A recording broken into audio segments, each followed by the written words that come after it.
Go. A lot of years, had a lot of cheers, had a lot of fears, got a strong stand. A lot of wants, I got a lot of. Made man to the moon. I told you guys, we going big. Big in Colombia, South America, worldwide, on the moon. Made man, baby, baby. Wanna be a hero, I wanna be a hero. Yeah, alright. All them other guys, they are not heroes. Sit them on the sideline, we got to go. I got a couple spots by the island goes. The finest good as ours, or the finest clothes. You ever do a day, cause it's time to pause. She light up like an angel from her eyes and toes. 120 miles down the highway roads. Then I take cold, I'm your hero. Travel around the globe, but it's solo though. Need someone to hold who is gullible. Need a hero. When we take a ride, it's a whoa. Leaning out the side, take a photo though. I wanna be a hero to you. Quiero ser el héroe tuyo. And you can tell me where to go to. Y vamos a viajar el mundo. Cause I wanna be a hero to you. Mamacita, eres hermosa, sos una diosa. I know you want a hero for you in your life.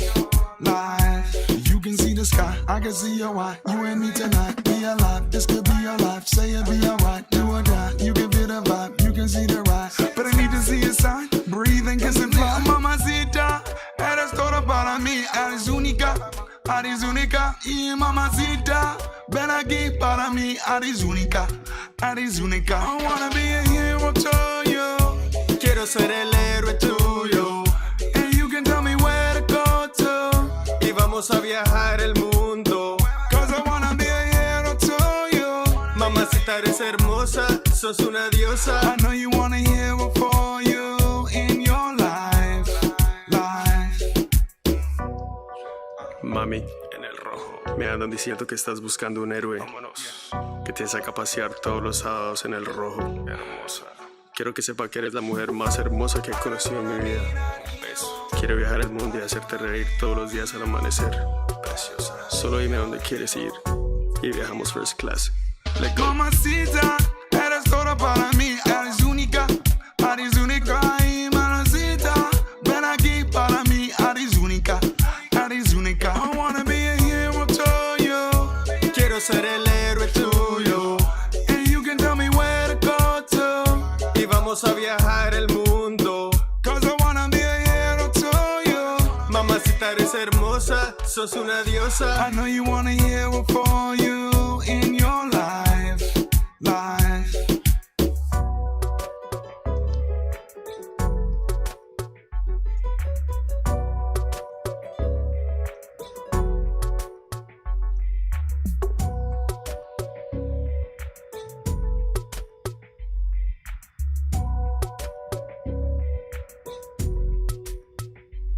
Token Metrics is a cryptocurrency investment platform that helps users leverage machine learning to become better crypto investors. Our in-depth analysis helps eliminate the emotions of investing, find profitable investment opportunities, and filters out scams.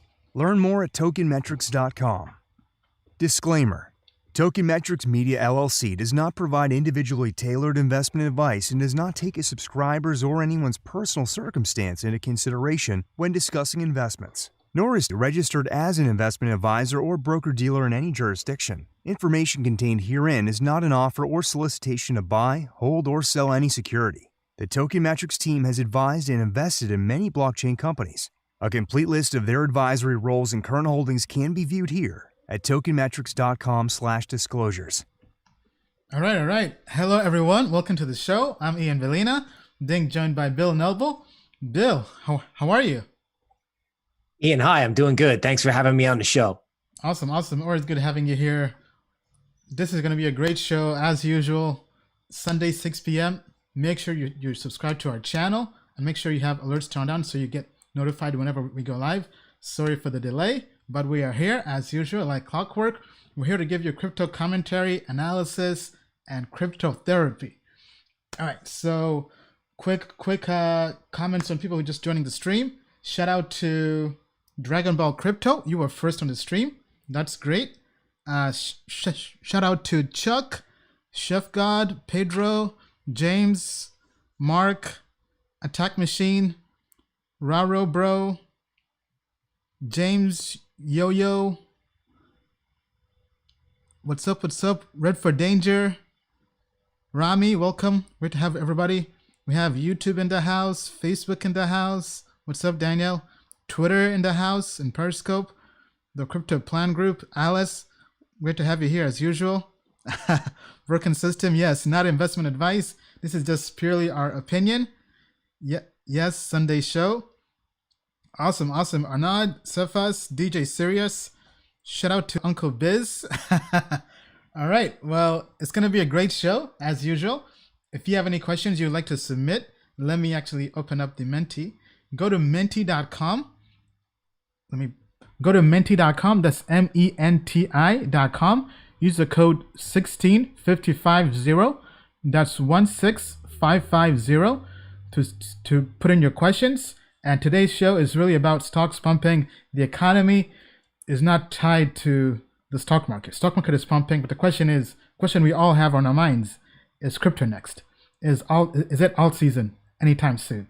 Well, we're here to answer that question. We'll be doing technical analysis on Bitcoin, on Ethereum, and possibly any other altcoins you bring to us. And we'll also be answering your questions via the AMA at the end of the show. So any questions you have, go to menti.com and ask those questions.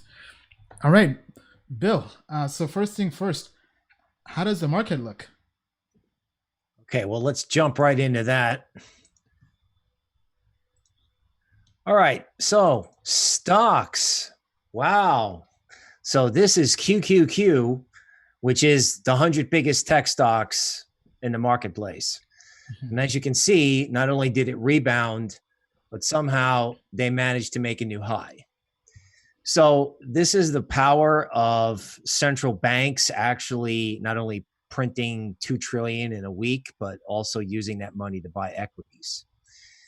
Mm-hmm. So it might make you a little jealous if you were a crypto person, but I don't think it should.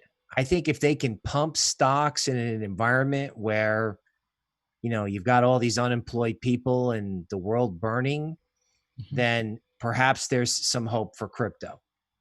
Now, I want to switch over into the crypto charts. We're going to take a different tack this week, okay? Normally, we're looking at like short-term charts, daily, things like that. I'm expanding it this week to look at weekly. Now, why is that? Well, not a lot of people in crypto do that, and not a lot of people in general do that. All right, so as you can see with this little arrow right here, crypto is battling it out, okay, to see whether or not it's going to cross this line. And this line over here is what stymied Bitcoin around 13,000, okay? So it's kind of a diagonal roadblock that Bitcoin's trying to get through. Okay, so for this show, I did some work on time. Most of the time, we're talking about price. Mm-hmm. This show, I tried to put in some work on time. And some of that work indicates that June 15th is the area where if crypto's going to moon, that's where it's going to start. Okay, so it's going to start like 8 or 9 days. Okay, and it's not shown on this chart, but I'm looking at like 10,600 as the hurdle that it's got to get over to actually moon. And I'm serious about that. Like, mm-hmm. takes out 10,600 and holds, it could moon. Otherwise, we could be in for more of this slow action. Okay, now I'm looking at BitMEX. This is XBT. All right, here, as you probably saw today, crypto was in the red and kind of looked like it was going to fall apart, and then it came back. Now, it's significant because right now, crypto is still green for the week, okay, after we had kind of a stalemate, right? You could say, oh, gee, it's stuck while stocks are going up, or you could say Bitcoin is like winding up the spring. And if you look at this black arrow here, Bitcoin, at least on BitMEX, is winding the spring above one of these diagonal resistance lines. All right. Now, the other key, okay, that we always talk about is Ethereum. Okay, so I got to come up with something new because obviously, as you can see, it's going sideways, and I can't just I got to come up with a level where we say, okay, if it's above this level, then it's off to the races. Okay. These are different than my normal diagonal lines, although they're still colorful. I'm looking at 250 in Ethereum, right? So if Ethereum takes out 250, it helps us do two things. One, it gives us a clue and a hint that Bitcoin's probably going to take out 10,600. And it also provides us with the perpetual question on the show, which is when alt season. All right. So the first thing that has to happen for alt season, Ether takes out 250. Now, I actually have a specific answer to when alt season. Okay. This is total crypto market cap excluding Bitcoin. Okay. So it's everything but Bitcoin. Now, I'm noticing two things. One, even though it's not obvious, some alts have been trading better, like take Cardano, for example, right? Mm-hmm. So alts are not moving lower. They're actually kind of going sideways, and some are ticking higher. And in a way, alt season or a positive alt environment may already be here. It may be a new concept of a stealth alt season. Now, why am I saying that? Some people on the show may remember that we were talking about a while ago the power of a downward sloping wedge. Okay, so because that's what the total market cap has been traveling in between these two black lines. Now, what is a downward sloping wedge? Why is it bullish? Because it's downward, right? I don't get it. So a downward sloping wedge is sort of like trying to take a fully inflated basketball and hold it underwater. Okay, you can push and push and push, but as soon as you let go, the basketball pops not only to the top of the water, but all the way out of the water. All right, and there's some evidence that would indicate that alts, if they can get rolling, really could go up a lot. In other words, everybody says, oh, okay, well, we want alts to go up, but is there any evidence that it can happen? And this chart represents, evidence that it could get going right now. Right. I suppose, for lack of a better term, if you're going to look at alt season, you've got to have some sort of shitcoin as a barometer. Okay. So forgive the language. So I'm going to go back to my tried and true indicator of Litecoin. Okay. Because if Litecoin starts going up, then I think maybe, other lower to medium quality alts might be able to go with it. And one thing that I'm noticing down here by the black arrow is that Litecoin has slowly glided through a resistance point. Okay. Again, these diagonal points, and this diagonal point stymied the market back in February. Okay. So that also gives me some hope, all right, that these smaller coins can start moving. Because at the end of the day, right, what's going on in QQQ? Well, massive speculation, right? Once it starts going up, everybody has to FOMO in. So if they've got FOMO in equities, okay, all you need is like an incident in the foreign exchange market with the dollar or with bonds to get, speculative juices moving from equities over to crypto. Because remember, when crypto mooned, in 2017, that was kind of in conjunction with a pump in stocks. All right. So my message to the crypto community is, is hang in there. Well said. Well said. I mean, because we've all been waiting for alt season for a long time. And I think your TA definitely does give us some hope and some perspective. So if anybody has any questions about alt season or comments, feel free to tell us down in the comments down below. Okay. All right. Now, hold on. Let's check in here with the audience. Just give me 1 second. Let's see how we're doing. Okay, MB says great value right there. Thank you, MB. Bill is one of the best in the industry. He does both TA and Gantt charts by hand.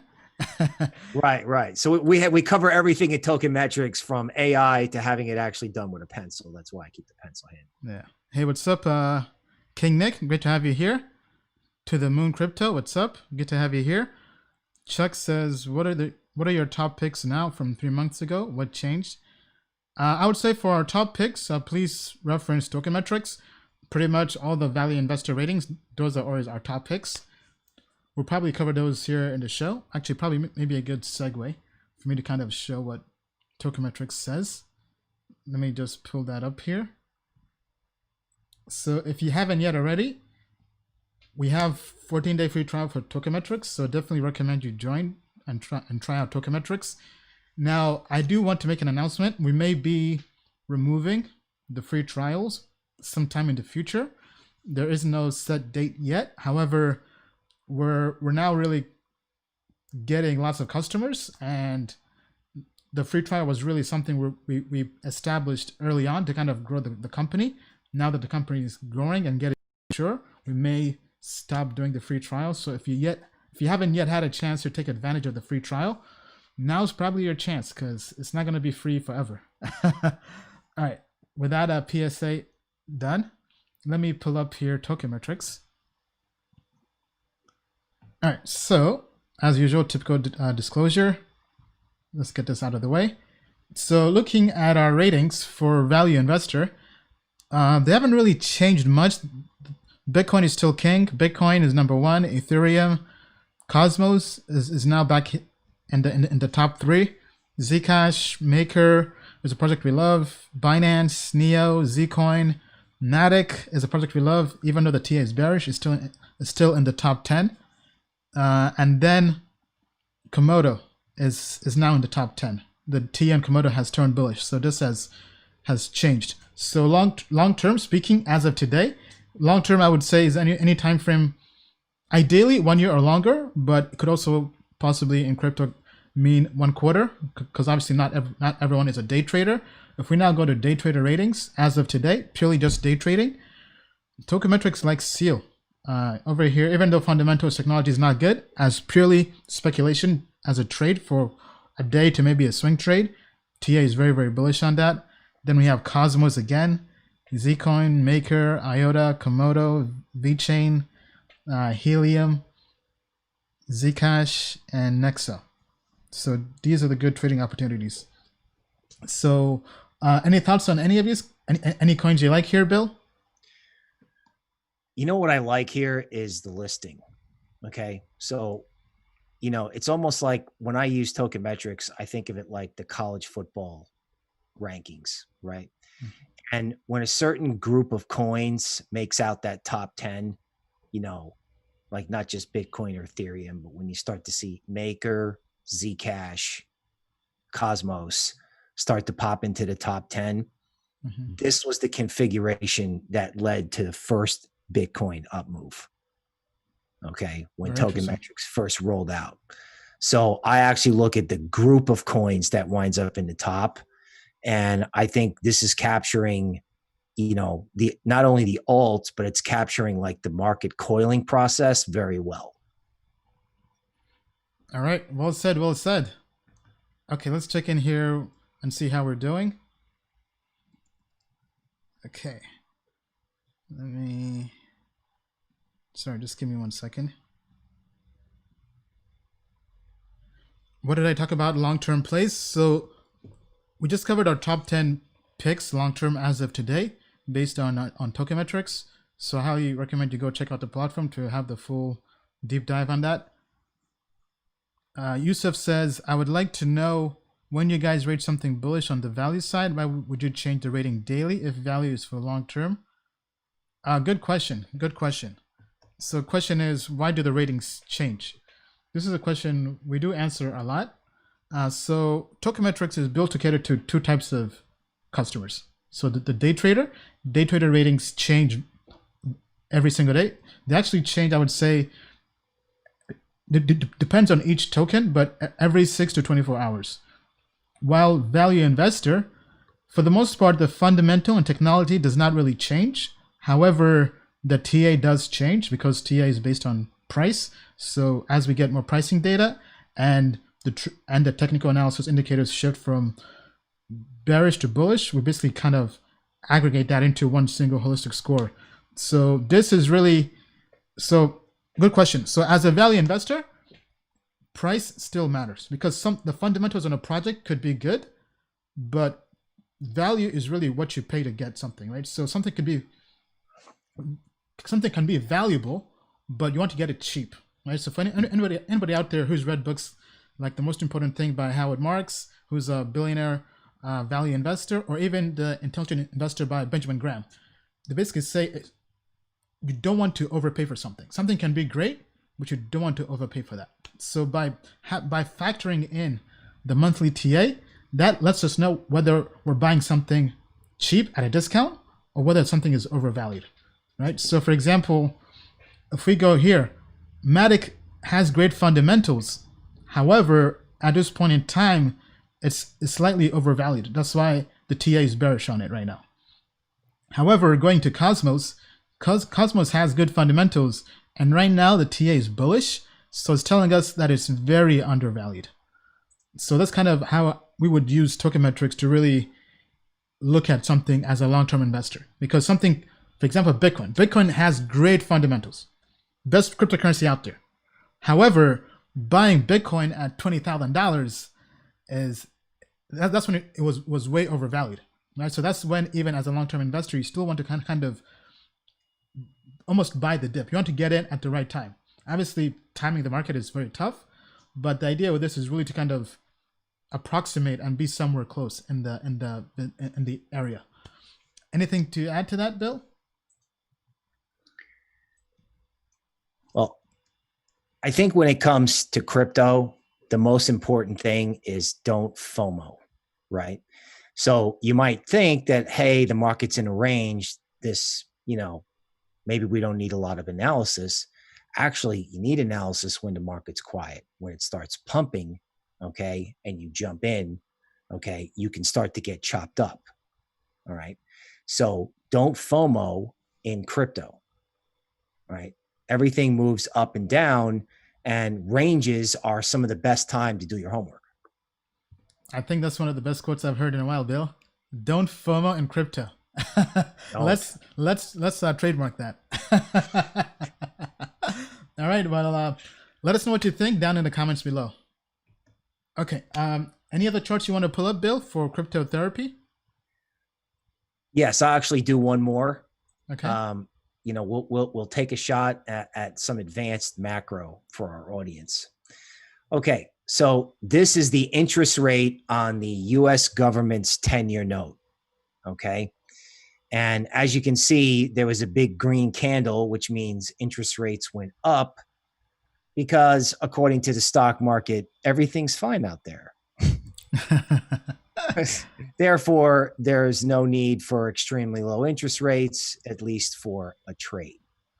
Now, why does anyone in crypto care about this? Well, because if interest rates continue to rise in the United States, the Fed is going to have to print more and more money just to pay the interest on the debt.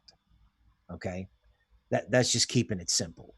So the more money they have to print, the lower the integrity of not only the dollar, but the bond market. In other words, when alt season is question number one in crypto, when dollar blow up is the other question. It's the number two question. So if interest rates rise or bonds fall, okay, that helps crypto for sure. Because crypto could have gone down a couple times this week. Okay, crypto has gone down when interest rates have gone up. Okay, but crypto held tough. Okay, so, the stock market may backfire on the central banks if it leads to rising rates. And if it leads to rising rates, they're going to have to just print and print and print. Well, I mean, to the moon and beyond, as we say. All right, thank you for that, Bill. Okay, so let's go to the Token Metrics forum. So if you haven't yet already, please make sure to join the Token Metrics community and by going to forum.tokenmetrics.com. We're going through there and we're answering lots of questions from the community. Our team is trying to become more active as well, because we know that the last week or so we've kind of not been as active as we could have been. So actually, some people were asking some questions such as, when is the crypto album coming out? So for those who followed us for a while, you know, we created crypto songs, those songs you hear in the beginning of the show. So those songs, we finished the album last year, but we didn't really put it out because it was a bear market. And we wanted crypto to really be more positive when the album came out. Well, now we feel like things are really kind of warming up.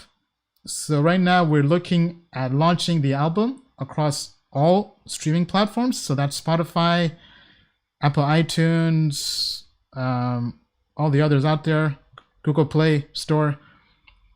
We're targeting July 4th because that's very American, and it's also easier for us to kind of remember that going forward.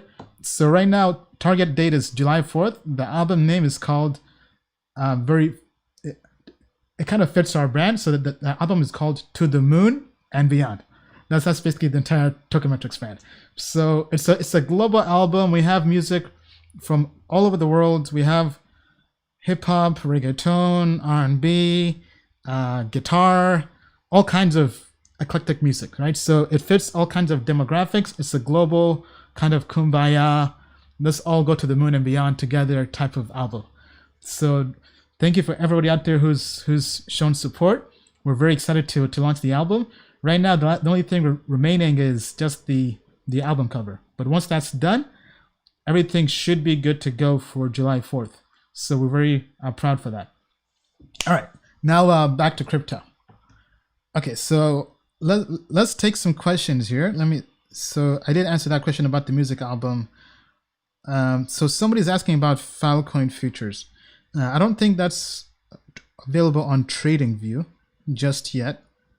I do have a quick update to make as well on Helium Network, because I know some people have been following that project. And okay, so prior to doing the AMA, we'll just take a few questions here from the forum. So if you'd like to submit questions prior to us having the live stream, always feel free to send questions in via the forum. Okay, so first question from the Token Metrics forum: Filecoin futures, a robust foundation for humanity's information, says the website. What is your take on Filecoin? So first of all, disclosure, I was an early investor in Filecoin back in 2017. We've been waiting. Yeah, I think it was 2017. Wow, damn. I mean, it's been more than 2 years, almost going on 3 years. So it's been a very long time until they launch anything. It's now kind of becoming a meme in crypto. Almost every project takes forever to launch. They kind of tell you one thing and they take like twice as long to launch. This project, though, has taken the longest to launch out of any project I've invested in. But despite that, though, I'm personally still very optimistic on the project. The technology is good. We do plan to do an in-depth review on it for tokenmetrics.com. So our customers will get an investment report on it, probably sometime in the next few months. We do have a huge backlog of projects. We have about 10 projects in queue already, but Filecoin definitely will be a project we do an in-depth review, and it will also be available on tokenmetrics.com with ratings and stuff. The only concern I have around Filecoin is the valuation was very, very high. I think back when we invested, this was via CoinList, they raised, I think, around $250,000, might have been the valuation or the price. So whenever they do launch and the token is trading, I don't really think it's going to be able to sustain that price. I mean, I'll honestly speaking, even though I'm an investor, I would be shocked if it's able to sustain that valuation when it launches. I think there'll most likely be a dip, but long term, I'm still very bullish on Filecoin. Bill, is there TA on Filecoin by any chance? What's your symbol? Do you know? The symbol for Filecoin, that's a good question. Right now, I believe it's just futures, and I think that's on FIL. Yeah, I think that's on HitBTC, so I don't think that might be. It's also on Gate.io. Yeah, I don't think it's going to be available on TradingView. I don't have it on TradingView. Okay, no worries. So, but yeah, I mean, that's kind of our take on Filecoin. Technology-wise, IPFS, everything is solid. That's kind of just our high-level opinion. We'll do a more in-depth score and everything on Token Metrics, so stay tuned for that. But I mean, this is one of the most widely used technologies out there in the crypto space. From everything that developers talk about, I would say it's the best storage technology out there, even today, prior to launching. Now, that's comparing it to projects like Coin, Storj. I think even Bluzelle was a Neo storage project. So it already has the most adoption, and it's not even trading yet. That's why there was lots of hype, and it's backed by Union Square Ventures and all these other well-known VCs and angel investors. So it basically has, from our high-level overview, it's going to have the fundamentals and technology. Now, whether or not it has the market liquidity when it launches, who knows? Because it is very early, so it is very experimental. But I think long-term, the future is definitely bright for Filecoin. If anybody out there also has any opinions on Filecoin, feel free to share with them down below. Okay, anything else you want to cover, Bill, before we hop into the AMA? No, let's get started. Okay, all right. So let me actually just pull this up here. Sorry, I just forgot something. So I want to pull up. So I did make an upgrade to my router for Helium. So just want to make sure I pull that up here so I have the right link. So for those who know, I've been a huge fan of Helium. Also, our customers, they know we put out an investment report, I would say about a week and a half ago, on Helium and why we're very, very bullish. For those who don't know, Helium is basically building a wireless internet for IoT devices. And we think this project has lots of potential. We think this project is very, very underrated. So basically, like the too long didn't read, or the Cliff Notes version, is this project has, I would say, top 20, top 25 market cap potential. That's kind of just based on our research. So it's really a low cap gem with lots of potential. So the way it works is you buy a device. It's basically a hotspot. So let me pull this up here.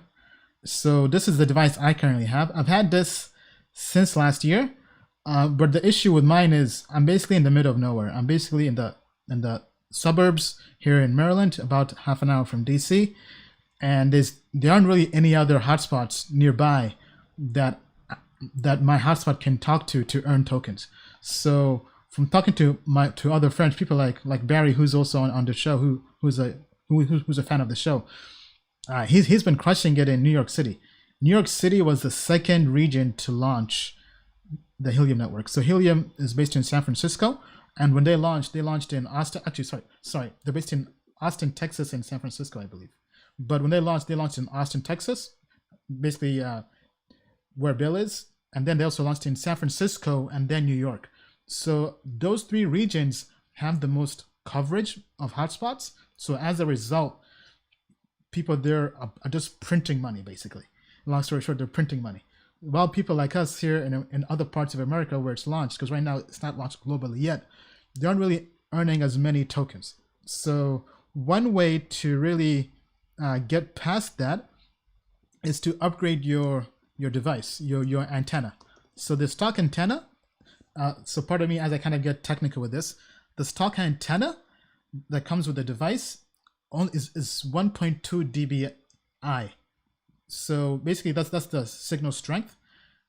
So I have replaced this with this antenna from Amazon. It's very easy to upgrade and install. It looks almost exactly the same. It's just thicker and basically wider and taller. So this is the Nyoto 900 megahertz, 915 megahertz antenna. This is 5 dBi. So I've gone through all the specs, even the reviews. There are comments saying that this works on the Helium device. So I just installed this. Yeah, right here. This person, sorry, Joshua, to put you on the live stream, but he says the antenna works well for my Helium hotspot. So Joshua bought this on February 3rd, 2020. So I've bought this. I've installed this last night.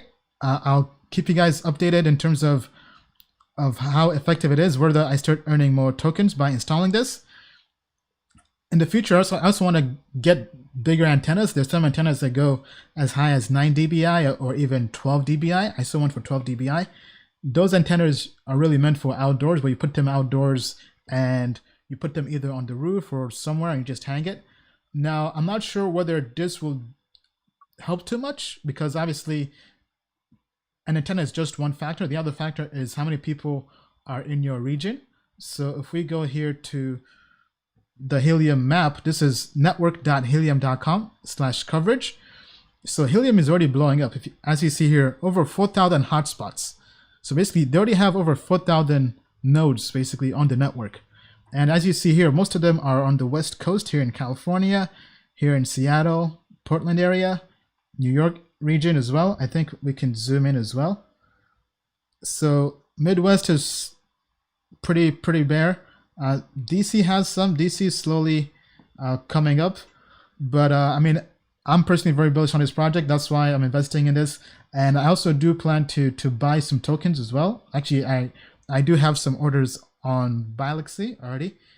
Basically trying to kind of catch the dips. So if it does dip, hopefully it does, then I'll basically accumulate more Helium tokens.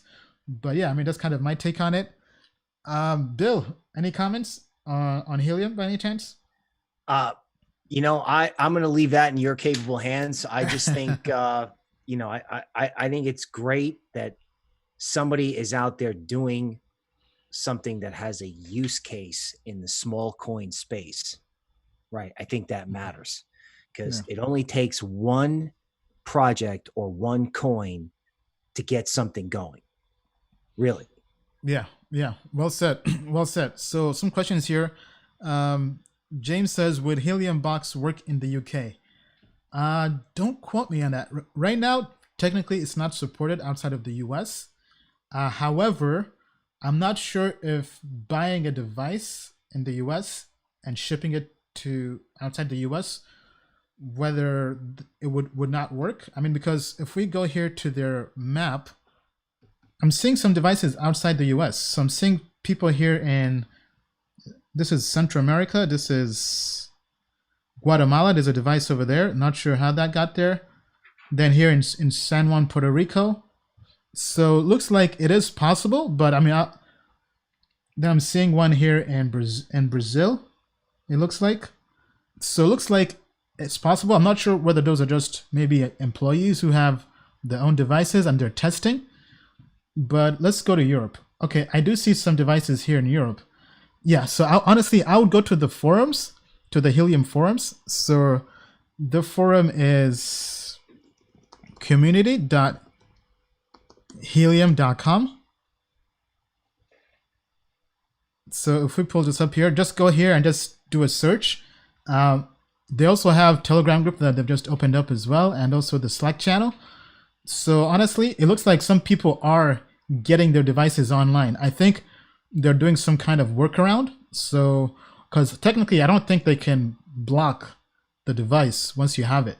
So maybe people are just purchasing the device and shipping it to their region. So not sure exactly how they're doing it, but I know there is a way. Now, actually, it's also possible to build your own device. So maybe people are just building their own devices. Maybe these people are techies, I don't know. But right now, it's technically not supported, but I think there is a workaround to getting a device in your region. Okay, so there was also one other question here. Luke says, my antenna is bigger than that. Good vibes.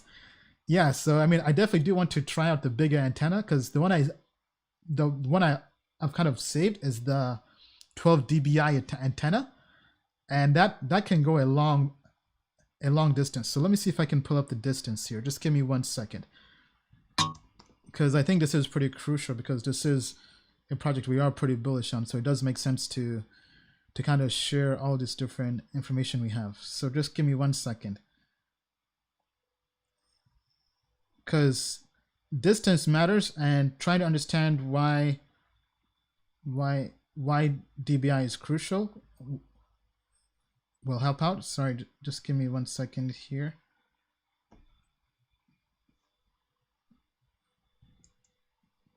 This is what happens when doing everything live.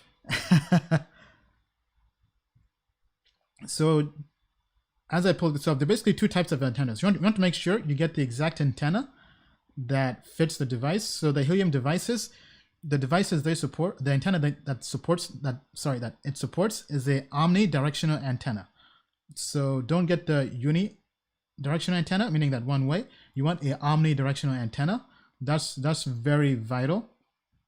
Then you also want to get one that is either LoRa, that's LoRa, or one that's fits the 900 megahertz frequency range, because that's the frequency their antenna is currently run on. Anything that's, I would say 900 to maybe 936 megahertz frequency is the ideal range for the antenna.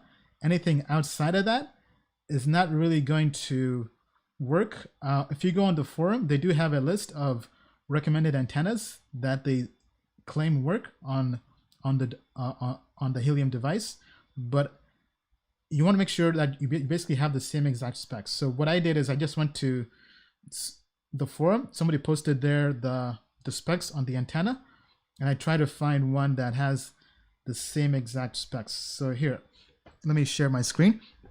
So these are the specs for the Helium antenna, right? So its center frequency, sorry, I'm kind of getting technical here, but I want to make sure anybody out there who has an interest in upgrading the antenna knows how to do it. So the center frequency is 916 megahertz. This is the recommended range, 900 to 930.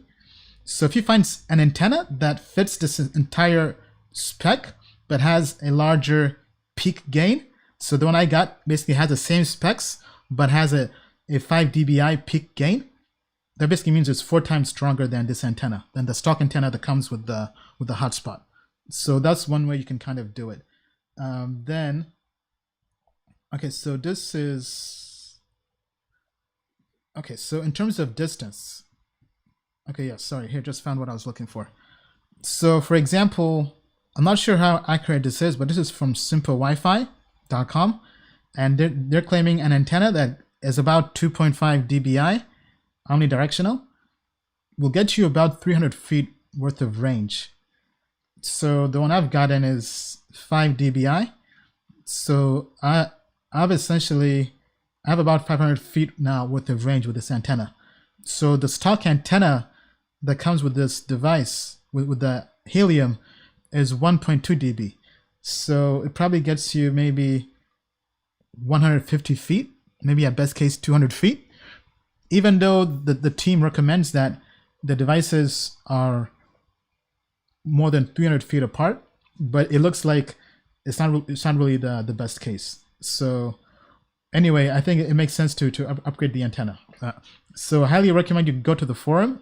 If you go here and just search for antenna, this will show you all the recommended antennas. So I think this might have been, yeah, so I just went to this forum here, read all these different posts. So they have other antennas, like these are 5.8 dBi. This is 5 dBi. So yeah, so this is the one that ships with the antenna. I mean, with the Helium device. And if you go through here and read the data sheet, they give you all the specs. So I just found something that has the same exact specs, but with a larger dBi, and hopefully it gives me more coins. But hey, let us know what you think. Do you plan to upgrade your Helium antenna? Are you bullish on Helium? Are you bearish on it? Tell us why in the comments down below. All right, so I think that's enough for Helium. I know lots of people had an interest in that, so I just kind of wanted to share that news in terms of the upgrade. So as mentioned, I will update you in terms of whether I start earning more tokens. Okay, all right, so we do have one other video we do want to make, which we haven't really had a chance to talk about. So this video is about privacy coins. Bill, are you a fan of privacy coins? I think they have a bright future based on the fact that no one thought they had a bright future a year ago. Well said, well said. So welcome to the Token Metrics Moon Awards. So as usual, our community has gone through and voted on their best privacy coins, and we put this up here on a blog post. If you could go to our blog, blog.tokenmetrics.com, these are the best privacy coins of 2020 as voted on by you, our community, the Token Metrics community. So without further ado, the top privacy coins. Number 1, Monero. People love Monero. Now, mind you, this is not based on our ratings per se. This is based on the community. So our community loves Monero. Monero, for those who don't know, is really one of the leading privacy coins out there by market cap. Its supply is inflationary. Our team also likes this as well. Maybe not our first pick based on overall grade, but Monero is definitely a well-known privacy coin. Then we also have Dash. Dash is a well-known project. It's been in the crypto space for a long time. We also had one of the Dash core people, Ryan Taylor, on the show for an interview. Great guy. Dash was second in the voting from our community. Third, Zcash. People love Zcash. Zcash has great technology with ZK snarks. However, the issue and challenge with Zcash is its price performed very well upon its launch, but it hasn't really fared too well after that. But it's definitely a project worth keeping on your radar. Honorable mention, Zcoin. So this is a project Token Metrics team is bullish on. It's very, very undervalued. This is in a way one of our low cap gems. And Zcoin has very interesting things it's doing. So if you go to the blog post here, we have more info on that. And one of the things they're working on is Sigma protocol. So this is something that's pretty interesting and pretty unique to what they're doing. They also have some things they're doing with Tor and Dandelion. So definitely do check that out. So in terms of the actual results, 62% of the community likes Monero, 17% chose Dash, 10% chose Zcash. Then honorable mention, Zcoin 5%, Verge 3%, Grin 2%, and Aztec 1%. Very interesting. Somebody definitely knows what's going on with Aztec over there. Bill, any comments on any of these cryptocurrencies and privacy coins? Yeah, I'm taking a look at Zcoin right now. I'm going to pull it up. Okay. I'll also pull it up here on Token Metrics. Okay, so I like this chart for a couple different reasons. First of all, in Zcoin, you can see this sort of consolidation right underneath one of these diagonal lines. And this speaks to something that's going on, I think, across crypto, right? Cryptocurrencies are coming to resistance points. They're coming to areas where they should stop, maybe like 250 in Ethereum, right? But what's not happening is they're not backing off, right? It's not like when Zcoin spiked up here, it stopped and then it just fell apart. Okay. Zcoin is pressing this line, and yes, it's off today. Okay. But it's not falling apart. And I think governments are going to start using things like Monero to move money around. I remember a rumor that the US Army was going to start using it. Okay. So I think the need to move money, right? Not all your money, but some money is, it's critical with what's going on with the world, and the charts support the idea that these things are one good day away from a breakout. All right. Well said. Well said. So let me also pull up the Token Metrics value investor ratings on each of those cryptocurrencies. So Monero, so fundamentals are good. Technology could be better. Technical analysis right now on the monthly is all right. But all in all, we have it as okay, grade of 77% out of 100. If we go to Dash as it loads is right now slightly better than Monero based on our ratings. It has a grade of 78%, so just a difference of 1%, really. So technology-wise, it's better. Once the TA improves, so right now it's really in a bearish trend, downtrend. Then once it turns bullish, Dash is actually going to be better than Monero in our opinion. And now if we go to Zcash, as Bill said, Right now, Zcash 83%. So very bullish on Zcash technology fundamentals and TA at this point in time. So Zcash is definitely one worth keeping an eye on. Now, if we go to Zcoin as well. Technical analysis is bullish right now based on our models. Fundamental is not as good as the other projects. However, technology is pretty good. So all in all, those are the privacy coins. Let us know, which privacy coin do you like? Do you like Zcoin, Zcash, Dash, Monero, Verge, or is there any other privacy coin we haven't mentioned? Which one do you think is your favorite cryptocurrency out there, and which one has the most upside?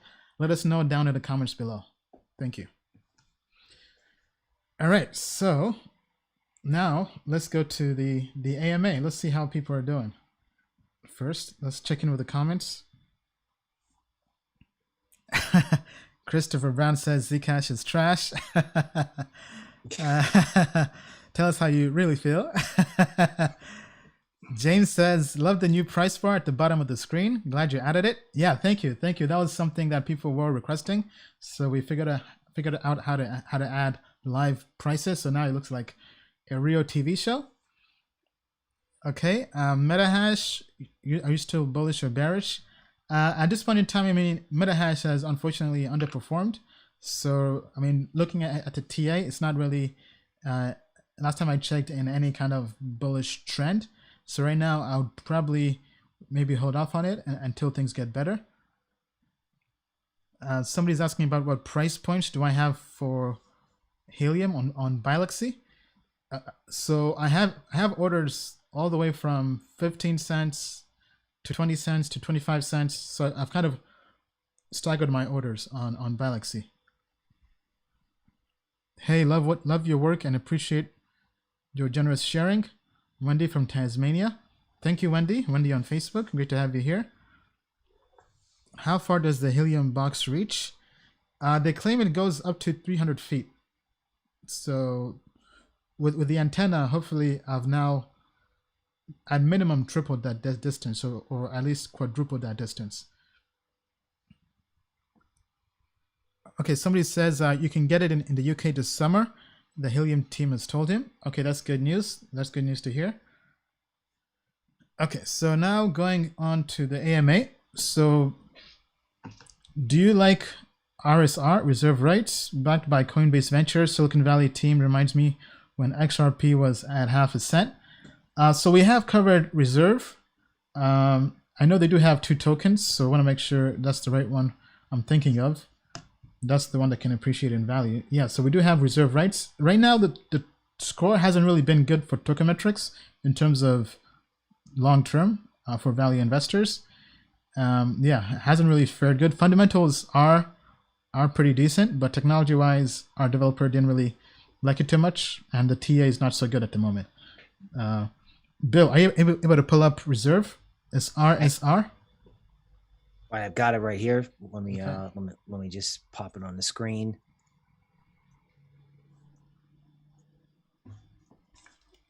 Okay. So these things can be really tricky. A lot of times when you look at triangles, you'd think they'd be bullish. Okay, especially since, you know, there was kind of an up move first.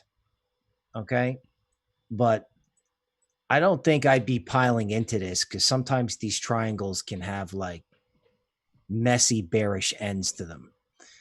So I would describe myself as neutral on this, but it does look like when you concentrate, like right here, these red candles and these long wicks indicate that, you know, somebody big may be getting out. So we see that sometimes in these smaller coins where, you know, bigger guys, there'll be technical signals that bigger guys may be headed for the door. So that's how I would look at that one. Yeah, I mean, that actually reminds me of a quote. This quote, I think, comes from Game of Thrones, but I think it's also a quote from Shakespeare, and it goes something like, "These violent delights have violent ends." So for anybody out there who's trading or speculating in altcoins, definitely a quote worth putting somewhere, because with altcoins, I mean, something that starts out violently could definitely have a violent end, meaning that getting wrecked, obviously, because it is crypto and everything is risky. And now Reserve did also win our Crypto World Tour event at Consensus last year. So we've had a chance to meet the team. We also had an interview with him on our channel. This was last year as well. So it's definitely been on our radar for some time.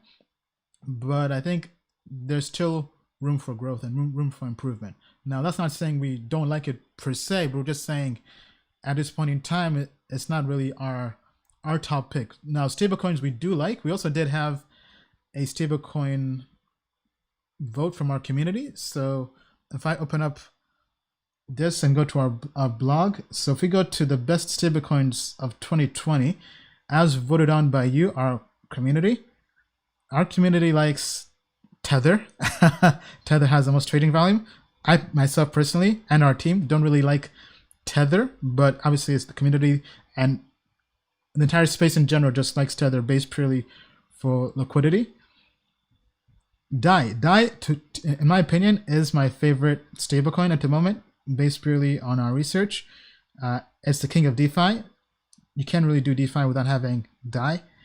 And we all know DeFi is on the up and up. And there we have it, Reserve. Reserve is our third. Then honorable mention from our community, Facebook Libra. Whenever it launches, it's definitely going to be big because it's Facebook. Facebook is a big company, billion-dollar company. And yeah, so 63% of the community chose Tether, 29% chose DAI, 3% chose Reserve. So definitely a very interesting list. Let us know what you think. Are you bullish on Reserve rights or are you bullish on some other stablecoin? Let us know in the comments down below. All right. Okay. Now going on to the next question. So once again, if you have any questions you would like to submit, please go to menti.com, menti.com.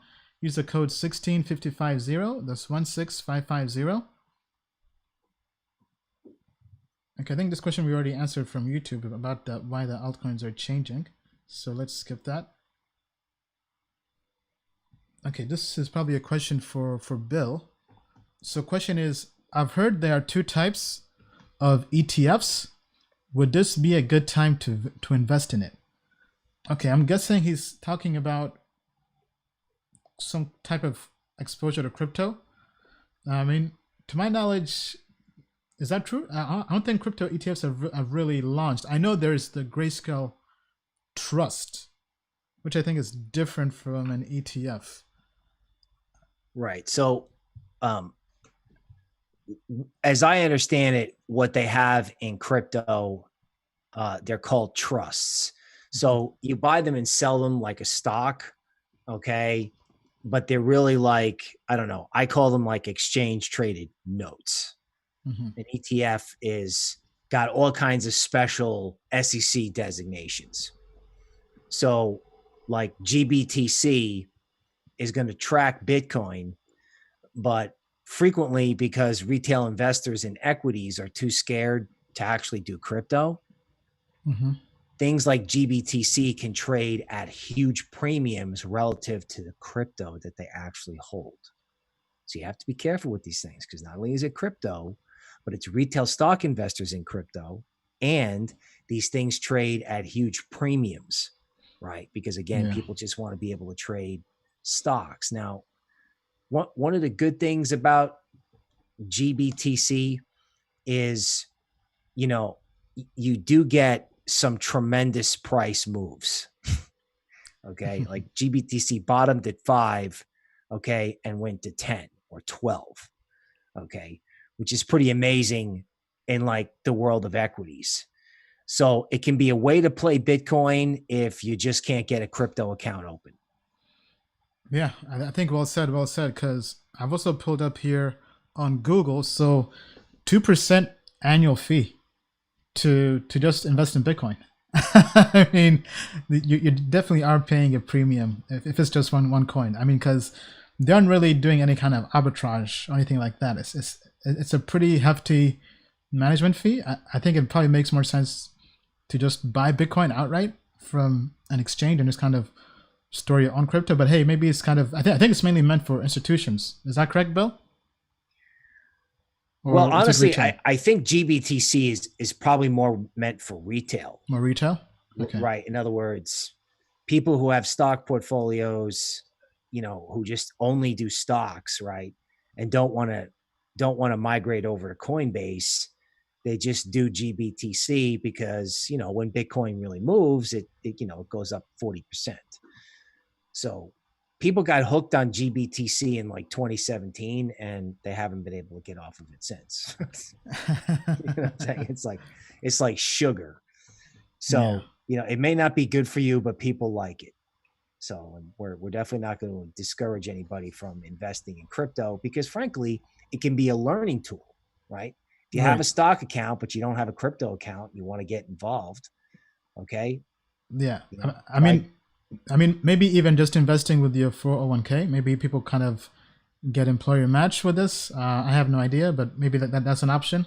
Right. I mean, if you've got a self-directed IRA and it allows you to do it, then you can put it in there. Yeah. All right. That's very, very interesting. Good question. Thank you for asking that. All right. Moving on to the next question.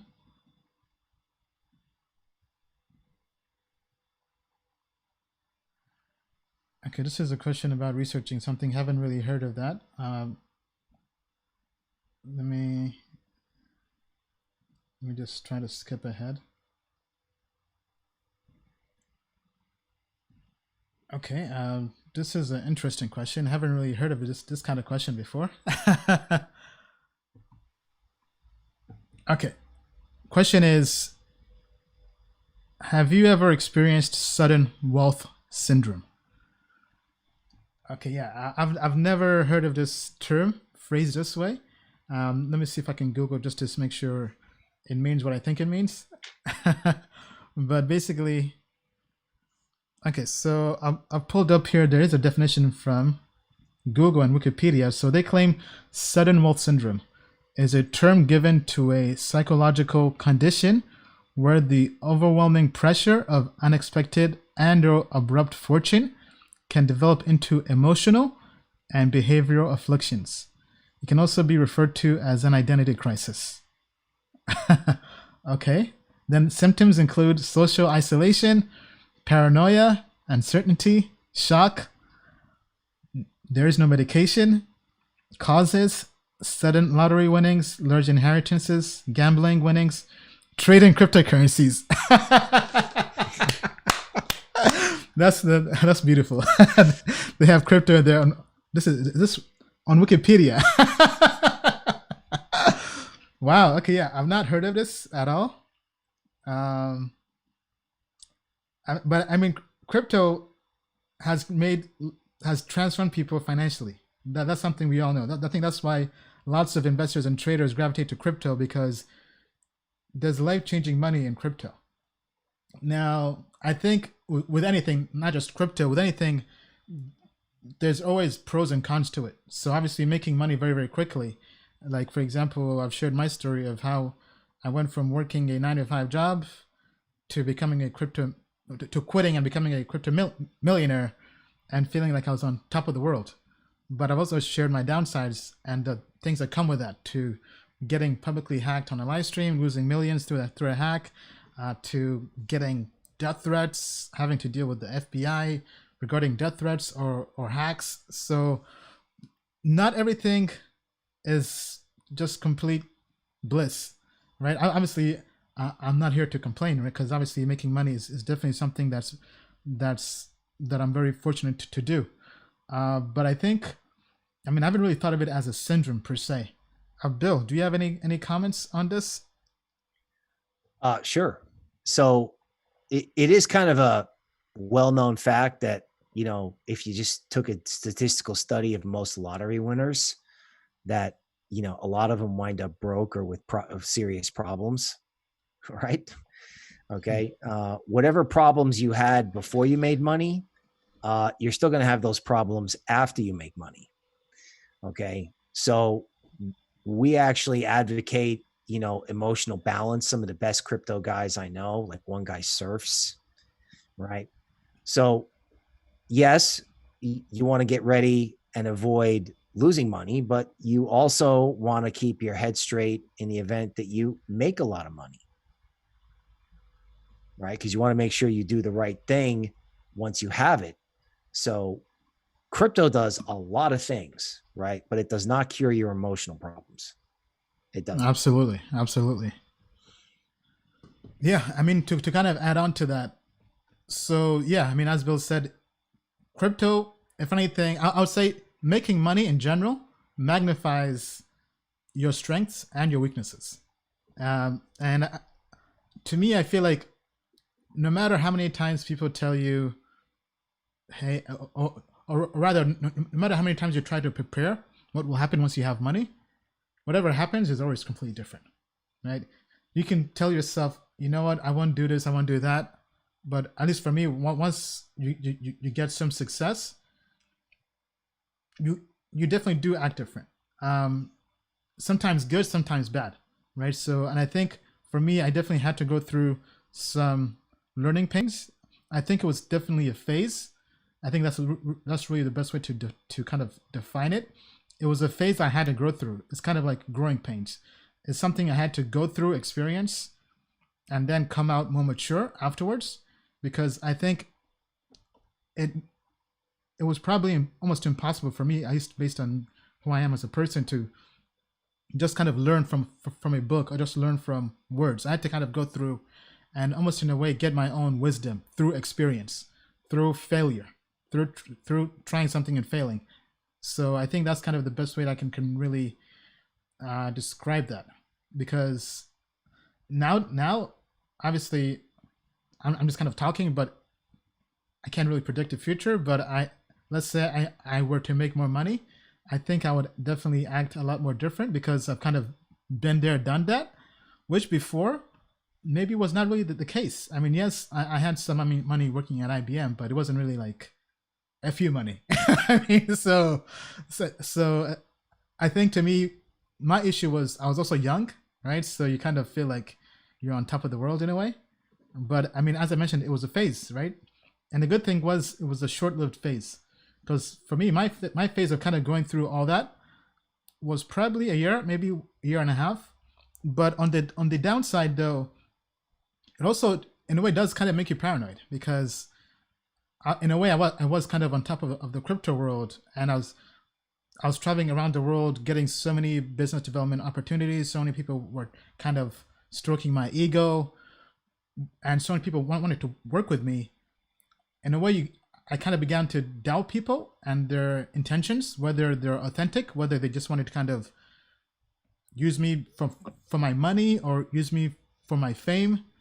I mean, especially as a single guy, I mean, it definitely is a different world. Just kind of being able to just, in general, know people's intentions, right? And I think the best way of doing that is just knowing the people who are there with you from day one, right? And just kind of having a good circle around you, other people who can see your blind spots, because all of us as humans have blind spots. And I think having just a right cast around you, whether it's family, friends, coworkers, I think all three really, right? Because what your family sees, your coworkers might miss, and vice versa, and also friends. So in general, just having a good cast around you should hopefully protect you from sudden wealth imposter syndrome, I believe.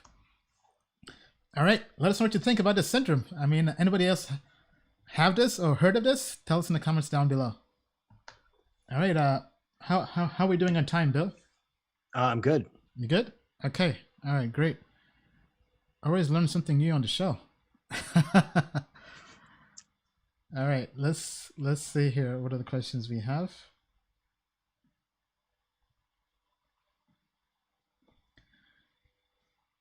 Okay, this is a question on portfolios.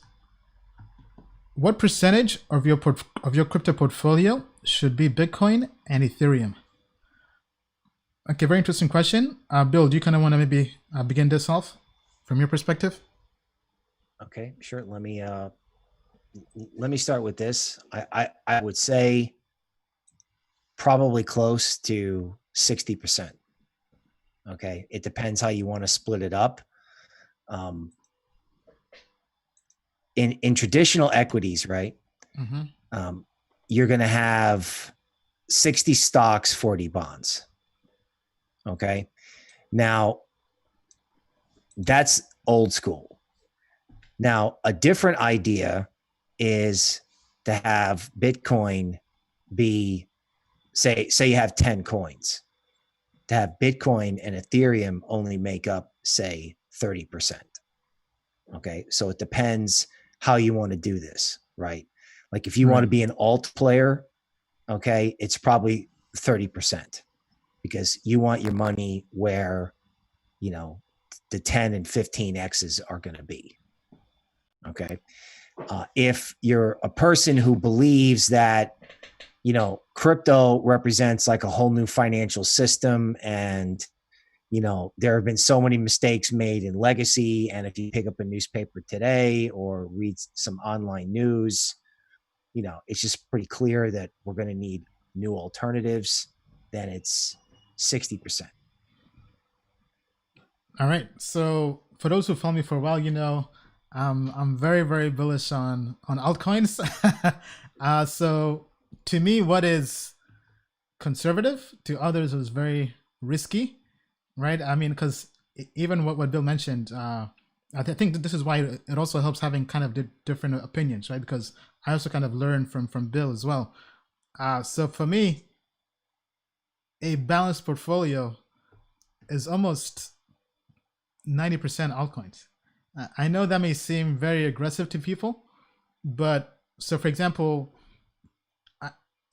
in past videos, I've talked about having 10% or let's say 9% of your portfolio in Bitcoin, 9% in Ethereum, and 9% in 8 other altcoins. Not just random altcoins, but altcoins that have great value. So for example, if we go to Token Metrics here, and let's go to, for example, our value investor ratings. So let's say I was building a portfolio. So in my opinion, I think you should have minimum 10 coins to kind of really to kind of spread the risk. And definitely Bitcoin and Ethereum, those two have the most value and are the best projects in our opinion long-term at the moment. But we also have all these other coins like Cosmos, Zcash, Maker, Binance, Neo, Zcoin, Matic, and Komodo. At this date and time as of today, these are our top 10 coins. And I would feel comfortable putting my portfolio in all these 10 coins because we're not just investing in random altcoins. We're investing in altcoins that our team has gone through and done the fundamental research on. We've done code reviews on, and the TA is in a bullish trend. So to us, having a portfolio that's evenly balanced across this, while to Bitcoin maximalists is hearsay and it's basically a shitcoin portfolio. To us, it's basically a portfolio that has lots of low cap gems that can really boost your portfolio. For example, looking at the market cap, Zcoin's market cap rank is 110 right now. Komodo is 71, Matic is 85. So we think the risk to reward ratio is good. Now, if you also look into just all the academic literature when it comes to investing, it's been proven that value investing in low cap stocks performs well in the long term. So having low cap stocks or just investments in general does do well. I mean, there's enough literature to prove that. But the issue, but the challenge is, it has to be something with value, right? So that's why kind of having a value investor approach where we find the right value that's undervalued and getting in early and putting that into your portfolio definitely makes sense. So, and then also I would leave about 9% of your portfolio to just be in a stable coin, to have some cash on hand, to be able to invest into different cryptocurrencies depending on different opportunities that present themselves. But to answer your question, in my opinion, although I know this is very, very aggressive, and I typically do get some flack for this, I think having about 18, let's say 20% of your portfolio in Bitcoin and Ether is definitely good. Now, obviously, having a fully balanced portfolio of just purely altcoins is just one subjective way of doing things, right? I know some people, kind of like as Bill mentioned, who still like altcoins, but maybe they have 30% of their portfolio in altcoins or 40% in altcoins. But for us right now, we're just kind of going a general balanced approach because we do like to kind of not quite swing for the fences, but we do like to have some good risk in our portfolio because we think the risk premium is pretty good once we've gone through and done our due diligence on each project. And let me stop there. Anything else to add to that, Bill? Well, no, your perspective is definitely interesting. It's like, as you were talking, it's like, if I had a portfolio, I just thought to myself, would I put 60% of it in gold and silver? And I was like, well, that seems too much. Yeah. Right. So I'm rethinking my answer after hearing your answer that maybe it does need to be spread out over a lot more coins. Yeah. I mean, obviously my answer could be wrong. Obviously everyone is different. Depends on your risk appetite. I have a very high risk appetite, and that's something I've kind of learned even more as I've been in crypto. So it's obviously not for everybody. Actually, speaking of this, I did take a personality test. So it's called the Big 5 personality test. This is kind of the most objective personality test out there that clinical psychologists give. So I took it just kind of out of curiosity. So it basically told me that in terms of neuroticism, which is basically somebody's, I guess, how people experience negative emotions, I scored at a 10%. So meaning that 90% of people experience negative emotions a lot more than I do. So whether it's anxiety, stress, what have you. And I mean, it kind of makes sense because I have been called a stoic or sometimes, I guess, unemotional. But I mean, for example, I got hacked and didn't really, I guess, cry about it too much. I mean, I definitely did feel the stink, but I knew that crying about it wouldn't get me my money back. So I kind of just said, you know what? Okay, just gonna have to learn from this lesson, not make the same mistake going forward, and just try to get find these bad guys with the help of the FBI. So, for example, I've made several investments in the past, from 2017 to 2018, even now, where I've lost money and people kind of, also my audience as well, kind of, they experience the pain a lot more than I do. And now I can actually go through and understand why, because I know I'm kind of wired different. But it also gives me empathy because now I realize not everybody is wired like me. So other people experience pain a lot more than I do. So while for me, I could lose 100 grand in an investment and say, okay, you know what, bad investment, move on. Not everyone can do that, but right. So I guess it's given me more empathy to really understand that. So with that being said, just kind of take my portfolio strategy with a grain of salt, knowing that I have a high risk tolerance, and when I mess up or lose money, I might not really feel the sting as some other people. I mean, because even when I don't have the money, I just emotionally, I think experiencing the pain is done different for me than other people. So I think for anybody out there as an investor, I definitely recommend you go out there, take the Big 5 test, and kind of understand your psyche. Are you somebody who can experience pain and loss of money without really feeling too hurt about it? Or are you somebody who gets very emotional or upset from a bad investment? Because if that's the case, then then my portfolio is definitely not for you. Right? So I think psyche definitely does play a factor in terms of your appetite to risk. All right. Tell us what you think down in the comments below. Okay, let's keep it moving here. Good question, whoever asked that.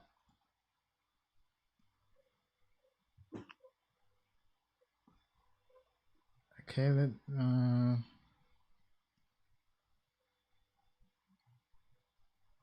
okay, so people are asking about Zilliqa. It looks like Zilliqa is in the lead now for layer 2 scaling. What does your team think about the technology versus Matic network?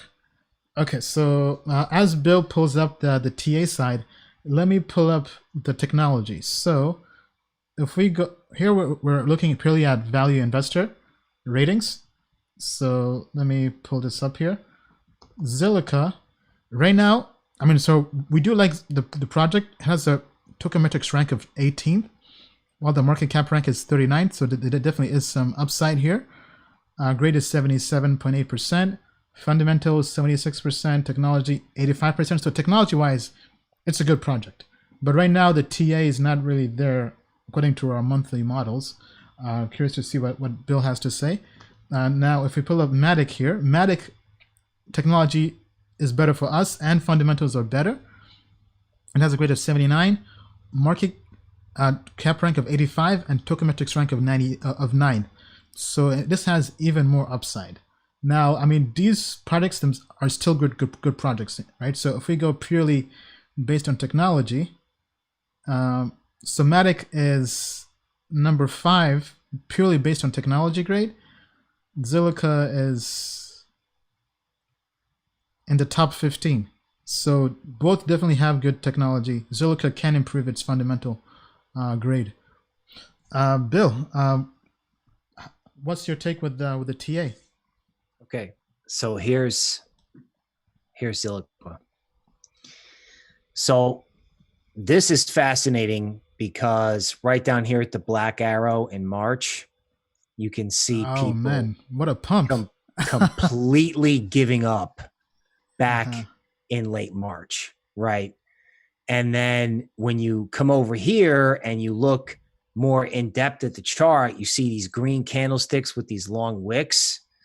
Okay, that means people are aggressively in buying the dips. So whoever gave up on this, okay, they were sort of like the last seller out there. And now anytime this thing dips, somebody's coming in to grab it. All right. Yeah. So like, we were saying earlier, all it takes is one project. So wow. Yeah. This is traveling like something that wants to move on a rope. Yeah, I mean, I find that pretty fascinating because one of their co-founders also did step down. And I know in the past we did kind of have that TA chart. What happens when the founder quits? Right. I was actually thinking that was the same chart. That was the time. That was the give up trade. Right. So yeah, frequently when everyone gives up, perfect opportunity. It's well, yes, it's a perfect opportunity, but it feels awful at the time. Right. Like, right. This goes back to the personality thing that you were talking about. Ian wakes up and sees that and goes, "Oh, great, let's buy." And everyone else looks like, "Oh God, I can't touch that." Yeah. At the moment where you find yourself going, "Oh, I can't touch that," frequently if the fundamentals and the technology are there, that's the definition of a bottom. Yeah. So speaking of that, let me pull up the performance metrics on Zilliqa here on Token Metrics. So, I mean, wow, I've definitely not been keeping an eye on this project.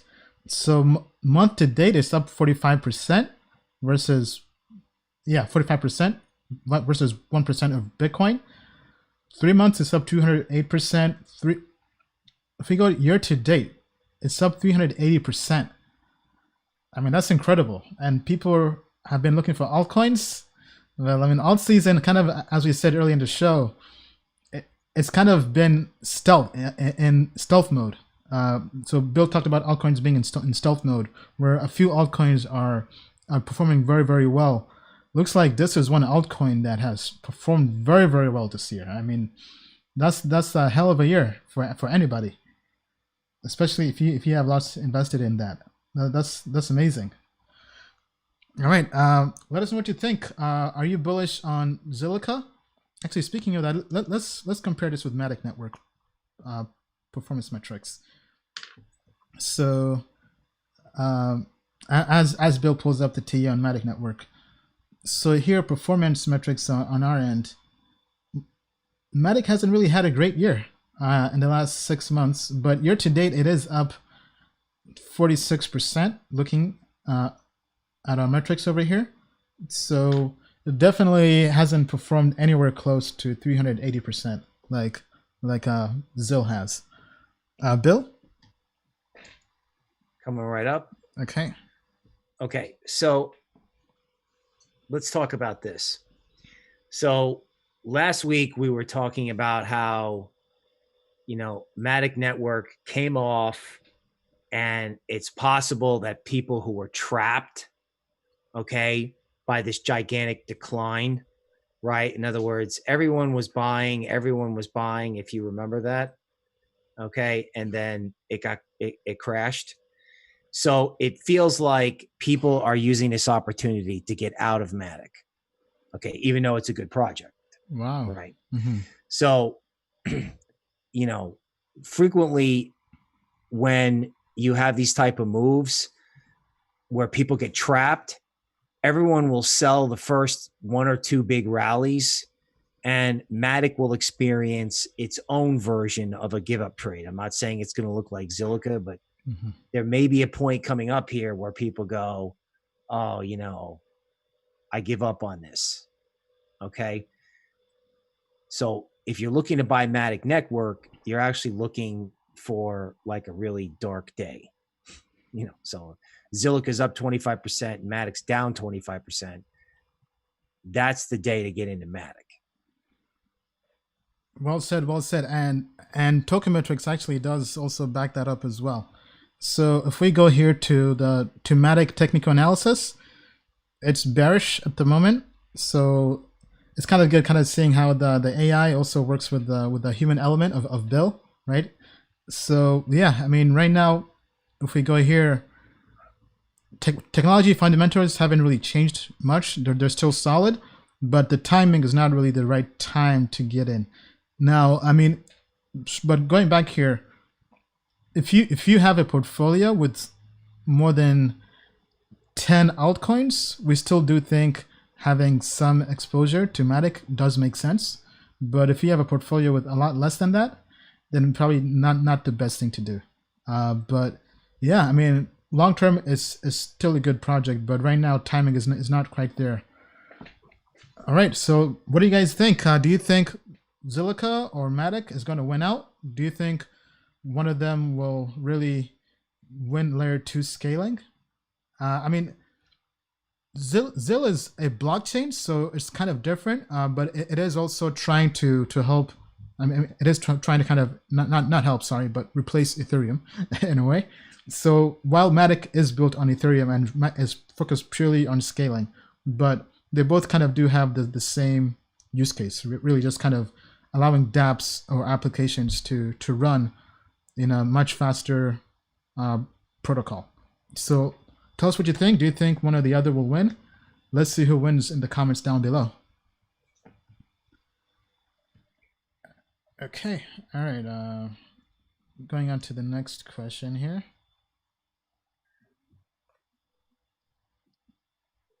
Okay, let me see if we can get a question.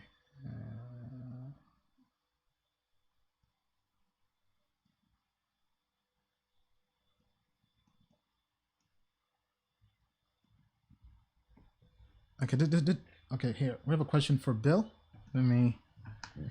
What will it take for legacy markets to fall? Seems like people aren't afraid of second wave of Corona. Okay, good question. So the first thing that you would look at, and I've been actually looking at it right here. Okay, in order for somebody to say there's something wrong with legacy markets, okay, something's big has got to happen in gold. Okay. Mm-hmm. So I know it's a little bit strange, and I'm going to pull it up right here, but how will we know that there's something wrong with legacy markets? Okay. So here I'm looking at gold, and this is a weekly chart, right? So gold came off a little bit last week, and it's come back to this place from February of 2013, which is a previous sort of like falling apart point. So it's come to this big level. And I think if gold holds, all right, and starts rallying again, it'll be a sign that something is wrong with legacy markets. Now, let's define legacy markets. I actually think at this point that there's probably more likely of a problem going to happen in bonds rather than, say, stocks. Okay. Mm-hmm. There's going to be a second wave of Corona. I don't even know if the first wave's over, to be honest with you. Right. Yeah. It just is not getting the headlines it was getting. Okay. Government policy and the elections and a race to see who prints more money is the next big economic issue. I mean, there are people who are getting paid to stay home. Right. And I don't see that ending. So keep a focus. You know, the bond market is the one that's most likely to have problems, and gold is your indicator as to whether or not, you know, legacy has problems. Because if gold is rallying and interest rates are rising, or gold is rallying while bonds are falling, that's when you know there's something wrong with legacy. Right. So I'll spare you having to read the whole economics textbook. That's how I would do it. Appreciate that, Bill. But yeah, I mean, well said, well said. I mean, I don't really have much to add to that. Obviously, legacy markets and economics is not really my forte. But I mean, I do find it very fascinating that all these protests basically just ended the quarantine. Like, people don't really care anymore. Now, I did see in the news, I think New York has also canceled their curfew, or they're about to cancel their curfew. So it looks like things are definitely about to open up. And I think there definitely is going to be a second wave. I myself haven't really left my house yet in about 2 weeks. I only leave when I need to really leave, and I haven't really had a reason to leave yet.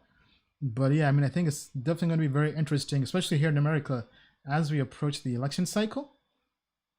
Because I don't really know how to even decipher what's going to happen during the elections.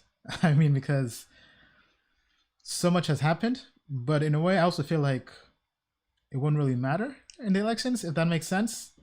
I feel like it's still unpredictable.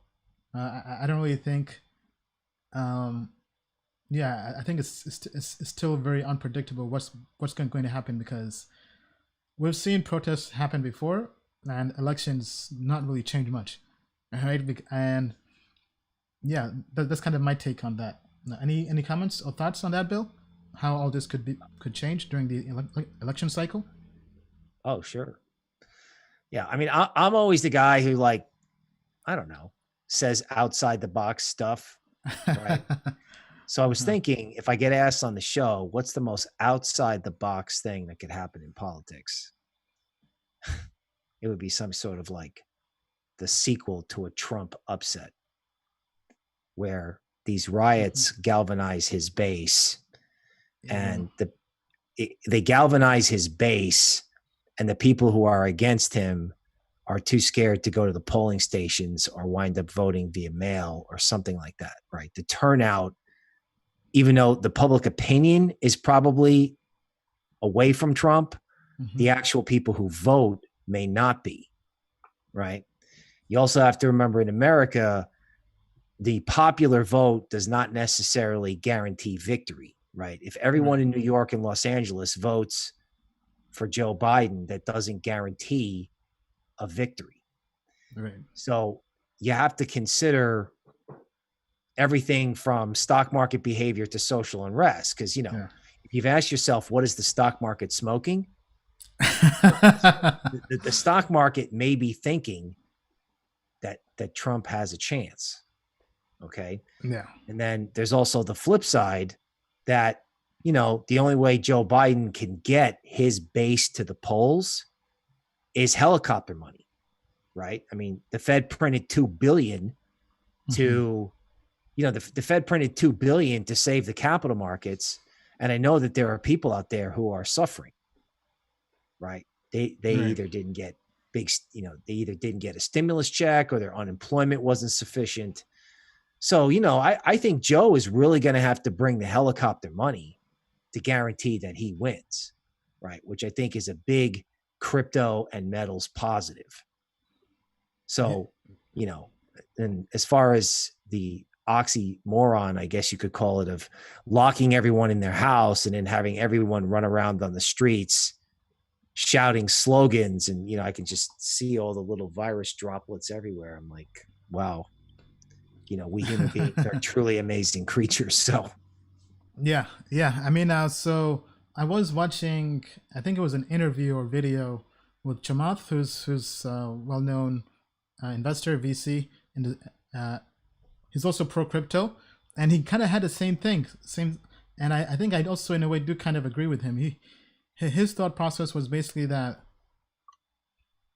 all this is really just social media, or just the media just kind of using hyperbole, right? Because we've seen this before, right? Because if you watch the media, at least most media channels here in America, you would have thought Trump had no chance of winning. Yet when the elections came around, everybody was shocked. I mean, I personally was not shocked, because I did think Trump was going to win, just kind of based on how everything was doing, because I was kind of tuning out the media. And honestly, I think Trump still has a chance to win despite everything that's happening, right? Because kind of, as Bill said, popular vote does not really win you the election. But I mean, his base is still there. I mean, his base isn't really going to, because if you look at every election, the only people that matter are really the people in the middle. Almost, I think it's like 45% of each side will stick to each side, either Democrats or Republicans, no matter what. Okay, so whether there's riots in the streets or no riots, pretty much 90% of the country is locked down with their base. And really the people to win over are the people in the middle. And those people in the middle are very fickle, right? They can kind of be turned very, very quickly on a dime. And I think one of Trump's big calling points has been the economy, or rather the stock market. And I think I was more skeptical when the market crashed, but now, as you've seen, as it's pumping, I think big business and all these other big players would definitely like a pro-business candidate. And I think Biden is not really doing too much to energize his base. And I think just running purely on the slogan of "Get Trump out of office," I don't think that's a winning campaign. I think you have to really bring a very unique value prop. And I think even when you ask Democrats or liberals their perspective, or just their if they know any of Biden's policies, I think very few even know what he does. They just know him as Uncle Joe. I mean, his brand is Uncle Joe, or Creepy Joe in a way. And that's even amongst Democrats and liberals. And I think he really has to have a slam dunk when it comes to a VP pick to really energize the base. So it's definitely unpredictable, but I think in a way, I mean, we can't really count Trump out per se, just based on what the media is telling us. That's kind of just my opinion. Anything to add to that, Bill, before we kind of wrap up? No, I think that's, right now, today, the election is between Trump and not Trump. Yeah. Right. And the question is who turns out. Yeah. I mean, because for me, I kind of look at this almost purely from a marketing and branding perspective, right? Imagine you're building a business. You can't run your business by saying we're better than the other guy, right? Your business has to be, we give you actual value, right? Like imagine somebody is building a cryptocurrency exchange and just say, we're not Binance. I mean, that business will be out of business very soon. So I think they definitely can retool the entire marketing and branding campaign. But hey, let us know what you think. Do you think all of this is good or bad? Tell us down in the comments below. All right. Going on to the next question.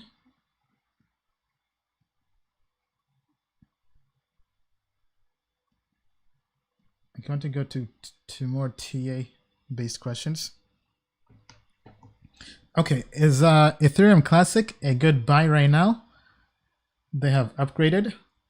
Okay, I do know there was some news on Ethereum Classic. I haven't kept too much up to date on it. As Bill pulls that up, let's see what Token Metrics has to say on ETC. So right now, not so bullish. Token Metrics rank is higher than the market cap rank, so we think it's overvalued. Fundamentals not subpar, technology subpar. TA right now is showing as neutral. Curious to see what Bill has to say about that. Okay, coming right up here.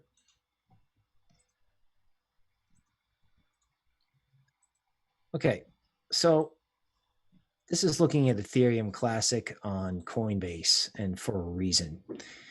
So with things like Ethereum Classic, if somebody just presses a button on Coinbase to say buy everything on Coinbase, they're gonna get Ethereum Classic.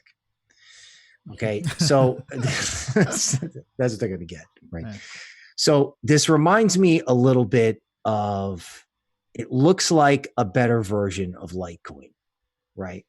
In other words, all the way up, all the way back down, okay? But then this sort of sideways consolidation, unlike the one we were looking at earlier, this looks a little bit more bullish to me, honestly, okay? Mm-hmm.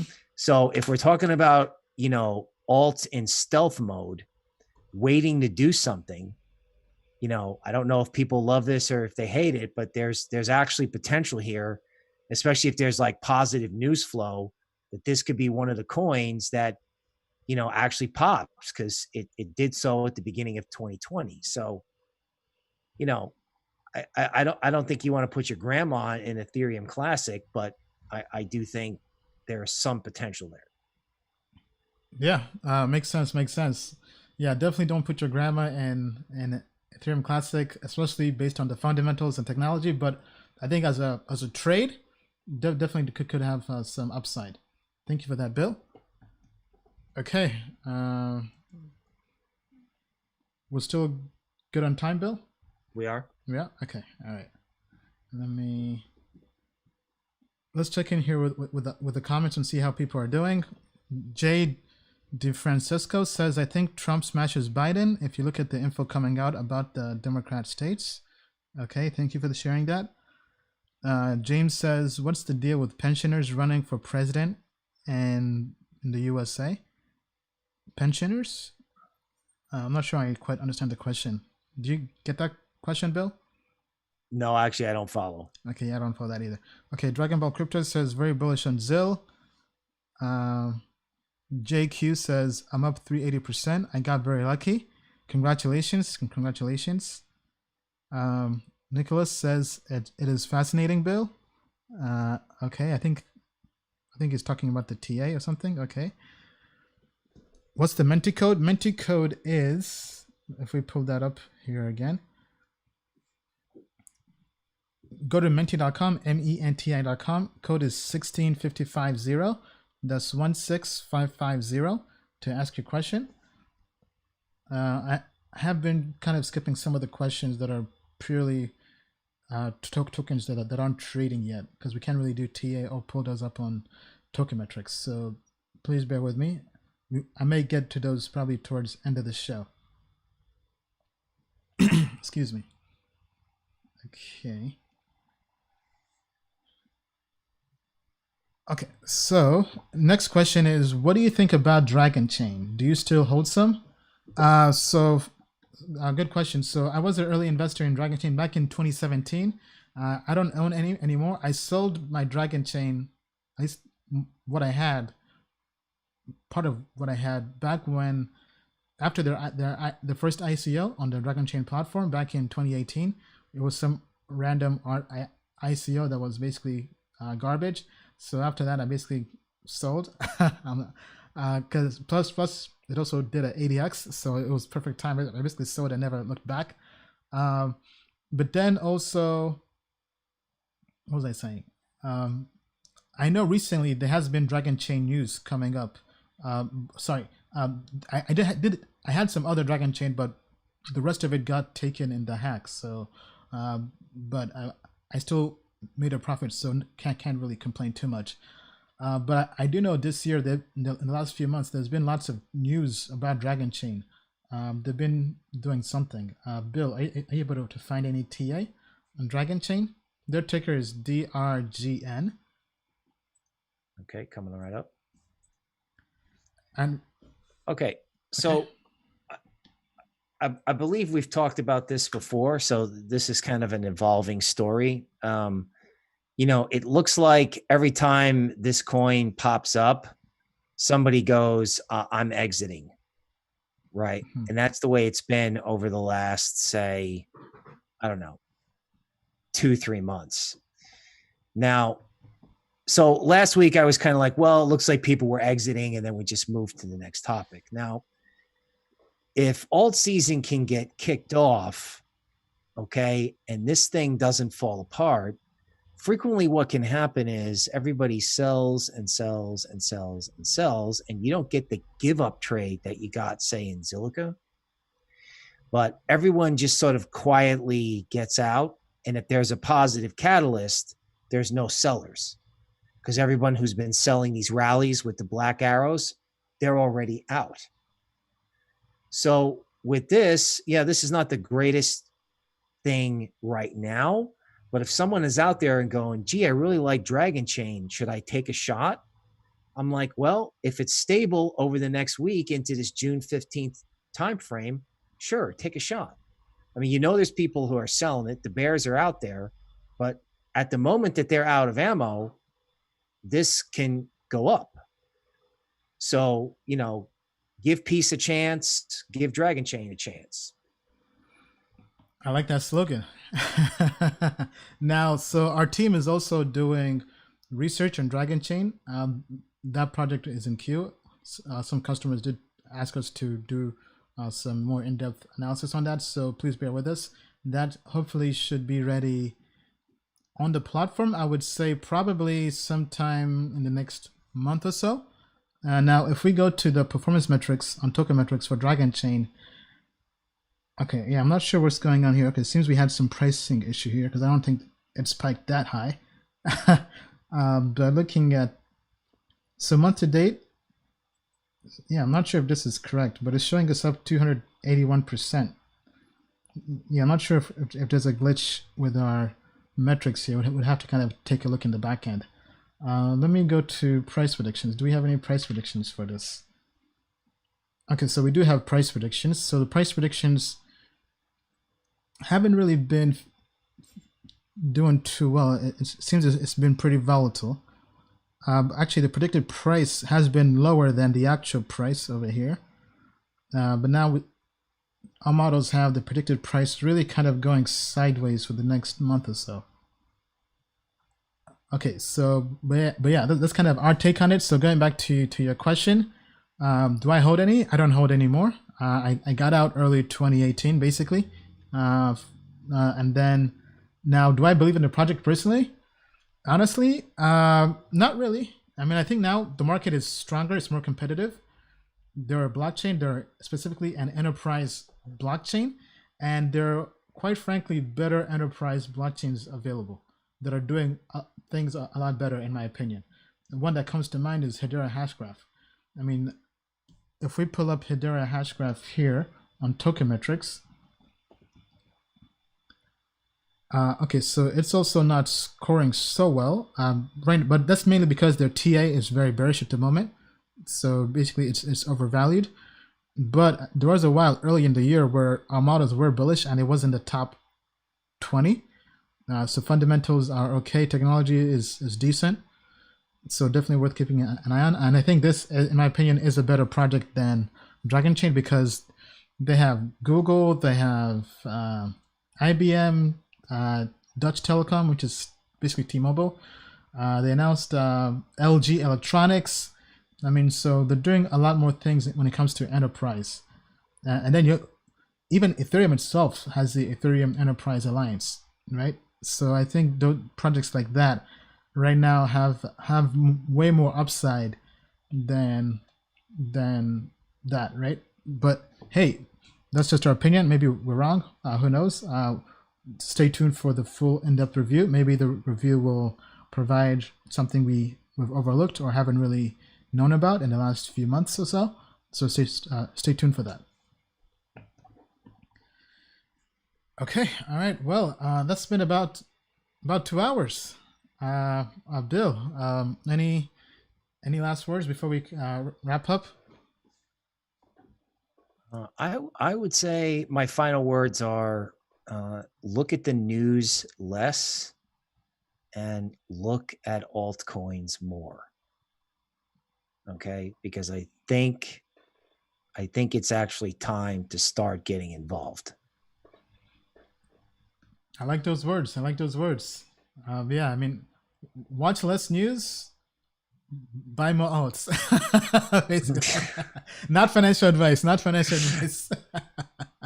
All right. Thank you, Bill. It was a pleasure as usual. Great having you on. And for anybody out there, make sure you follow Bill on Twitter at @crypto_noble. He's been posting Gann charts on there, hand-drawn TA. If anybody has interest in that, definitely make sure you follow him. He's basically our crypto Nostradamus. All right. Thank you. All right, Bill. Ian, thanks for having me. Good one. Bye-bye. All right. We just landed on the moon in a Lambo. All right. How we doing, everyone? Ladies and gentlemen, time for the second segment of the show. Okay, what's up, Alpha Diallo? Great to have you here. Ian speaking to Filecoin. I believe even when the Winklevoss twin are bullish on Filecoin, they'll list Filecoin. Okay, it's basically saying they'll list Filecoin on Gemini because Winklevoss twins. Yeah, I mean, it's a US-based project. Almost all the US-based projects that are backed by the same VCs have been going on to the Coinbases and the Geminis of the world. It does take some time, but I think it definitely could happen. It is a project that has the potential. What do I think about Ghost by John McAfee? So we have a video on it on our channel, Road Warrior 86. You're watching this on my personal channel, the Ian Blaney channel. I recommend you go to the Token Metrics channel because we have a video specifically on Ghost token. That I mean, honestly, it's still hard to kind of really do a deep dive on it. It's basically a fork of Pivx, and I know Pivx had some issues with them taking their white paper, but definitely worth keeping an eye on. Rumor that it will be on Binance. I don't think so. I mean, I doubt Binance is going to list a coin by John McAfee. I mean, it's crypto. So crypto, you have rumors everywhere. So buy the rumor, sell the news. I mean, anybody can begin a rumor in crypto. I mean, so never get, when somebody tells you there's a rumor, X, Y, and Z is going to happen, don't believe it. By default in crypto, do not believe it. Like this week, I had 3 people tell me that there's a rumor X, Y, and Z is going to happen. I mean, there's a rumor I'll become a billionaire. There's a rumor I'm God. You know, there's a rumor, you know, it's going to rain gold. I mean, prefacing everything with there's a rumor does not mean it's true. I mean, that's how people manipulate the market in crypto, right? When you say there's a rumor, you can make up anything and just say there's a rumor. It's really a hedge so that if it's wrong, you don't look so stupid. And if you're right, you look like a genius, right? So, I mean, I definitely would not put too much weight into anything, especially when it comes to money, investing-wise, into rumors, because even when something is true, I mean, even if something ends up being true, you can still be wrong. So I don't think speculating on rumors really makes sense, right? I mean, that's why we strongly believe in being a value investor, investing for the long term, because when you're doing that, you're not investing on rumors. You're investing on substance based on what you have been able to research and analyze, not based on speculation and what could happen or possibly happen. Because at the end of the day, if somebody were to do an objective analysis on rumors in the crypto space, I would be shocked if 90% of them didn't end up being not true, right? Didn't end up being completely false. Right? If anything, when somebody says that there's a rumor, it's probably a good time to short. I mean, but hey, I myself don't really short, so can't really endorse that. It is risky. That's why being purely just long based investor makes more sense. But yeah, I mean, don't if you're investing for the long term, do not invest based on rumors. And even if you're investing in the short term, do not invest in rumors, because you have technical analysis to help you with that. TA will invest based on TA if you're investing and speculating purely in the short term, not because some rumor says X, Y, and Z is going to happen. Because anybody can go into any random Telegram group on crypto and spread any lie, because you have random people, or just anybody can go on Twitter, make any comment saying a rumor is going to happen because they're trying to pump their own bags.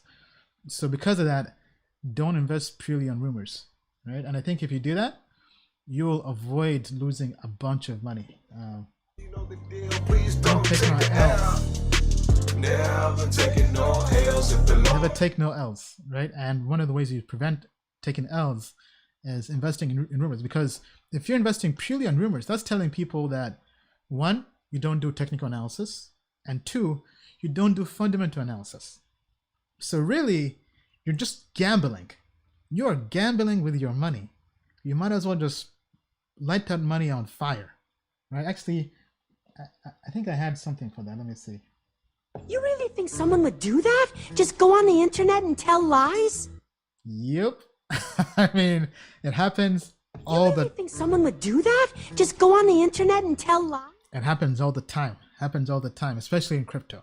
Where half of people in the space are anonymous on Twitter, they're anonymous on Telegram, or anybody can just make up any random account, add a fake picture, and post rumors. I mean, even VCs have been known to, not VCs, but institutional investors have been known to do this, right? Where they're trying to pump their own bags. I mean, actually, I should probably not even say this, but I know somebody, or rather, I know a company that has Telegram bots that go into probably, at this point, over 100 different cryptocurrency Telegram groups and measure the sentiment of what's happening in each group. They can track keywords. I think, yeah, they're basically bots, and they can track all of that and plot it with their software, and they can see when something is going positive or negative, and then they can have their, like, either their bots or like their people, like maybe people in like developing countries, go in and comment to flip the sentiment, whether it's positive or negative. It's basically like a bot farm, right? Like we've heard about it being done in Russia with the elections in the US. Well, I mean, I've met a company based in Asia that is kind of doing the same thing with crypto, where they know what's trending in crypto from different Telegram groups, and they can say, oh wow, a project we're working with is negative. Let's go in there and change the sentiment to positive. I mean, I was pretty shocked and blown away by the technology they had. I'm not quite sure exactly how they do it, because I would think if it was bots, you would be able to tell that it was bots. So I think maybe they have bots in the groups that join the group that are just silent and just kind of track the comments, and then maybe once something is going negative, people go in and comment on that. And that's not a rumor, because I've seen the software, the technology. But I think some projects probably even work with them, right? Because obviously they work with projects and also with exchanges. I know lots of exchanges, mainly small ones, have been using their service. But I mean, hey, because of that, don't believe rumors, right? As we said before. You really think someone would do that? Just go on the internet and tell lies? Be careful out there. Don't take that L. Never take no L's. But hey, let me know what you think. I mean, are we way off about rumors? I mean, should people just buy the rumors, sell the news? What do you think? Do you think people should just use TA and fundamental analysis and not really depend on rumors when it comes to investing or trading? Let me know down in the comments below. Okay, let's see how we're doing. Please smash the likes, subscribe to the channel. Tell us a beautiful story. Thank you, Alpha. Brennan Dean says, just ordered 4 antennas that I mentioned. That's awesome. Let me know how that goes. Okay, why have I stopped showing my blogfolio? Good question. Good question. So question is, why do I not show my blogfolio anymore? Well, first of all, I'm trying to keep a low profile, because obviously posting my blogfolio publicly and showing people how much money I had made me a target for hackers. So that's the first and obvious reason. However, we do plan to bring back the portfolio in a way, but not based on my portfolio, based on the portfolio for Token Metrics, based on the indices we're about to release. Right? I'll probably do a deep dive on the indices here as well on this slide on this stream, but in general, I'm building Token Metrics to really kind of show people how our team goes through and raise cryptocurrencies, but also how we'll invest, and then in the future, once we become a robo-advisor, how we'll manage and execute trades and investments.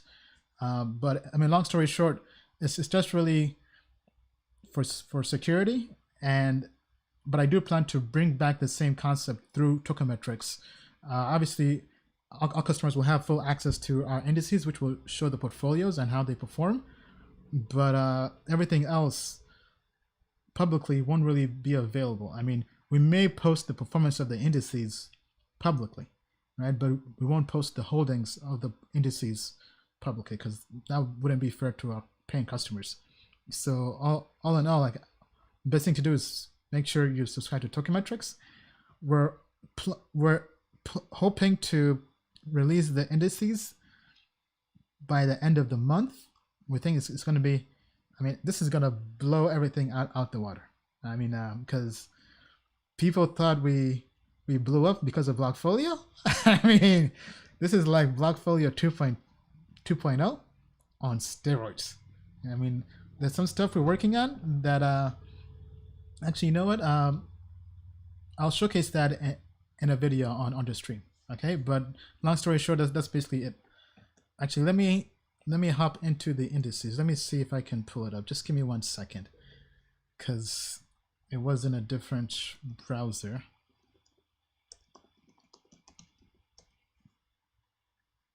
Okay.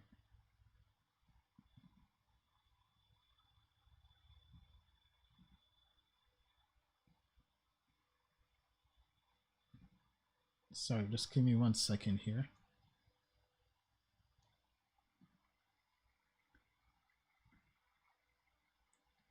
I just want to show people how the moon indices are performing during our testing.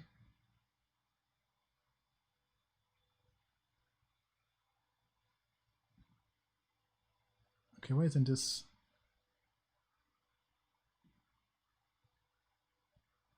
Okay, sorry. I'm not sure what happened here.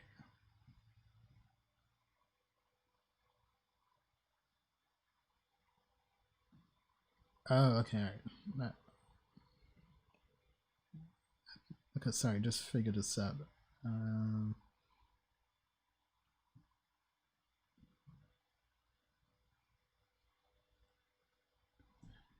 Okay, so drum rolls, please. All right, so for some time, we've been talking about Token Metrics is working towards becoming a robo-advisor. Right now, we have the analytics platform, which all of you have seen. That's what our customers have been using. It's been performing very, very well. Last month was our best month ever in terms of growth. We've grown, we've basically doubled in a month, which is incredible, right? Especially in this climate. So that really is thanks to our customers, thanks to all the affiliates out there, right? This is the analytics platform. Now, the next phase of Token Metrics, which is really halfway to getting us to becoming the robo-advisor, because customers tell us the biggest pain point is all these ratings are nice, but we want something that shows us what trades to make, what investments to make, basically something that makes everything a lot easier. So we're taking our ratings and we're creating indices that tell you exactly what to get. Obviously not financial advice, it's just research, but eventually once we get licensed, because the idea is we're working on applying to the SEC to become licensed as a registered investment advisor, to then build a robo-advisor for crypto that can execute the trades and the investments for you. But until we do that, we have to first create the indices, which will be based on different investor profiles, and in transparency prior to launching the indices to show you how well they've been performing in our testing. We want to be fully transparent. So right now, please bear with me. It is pretty raw data, like it's basically just text from our API. Now let me know if everyone can see this here. But these are the indices we're looking at creating. Let me pull them up here. So we'll, as I pull them up, I'll basically go through each one. So we have Token Metrics Day Trader, Weighted Daily, and Token Metrics Technical Analysis.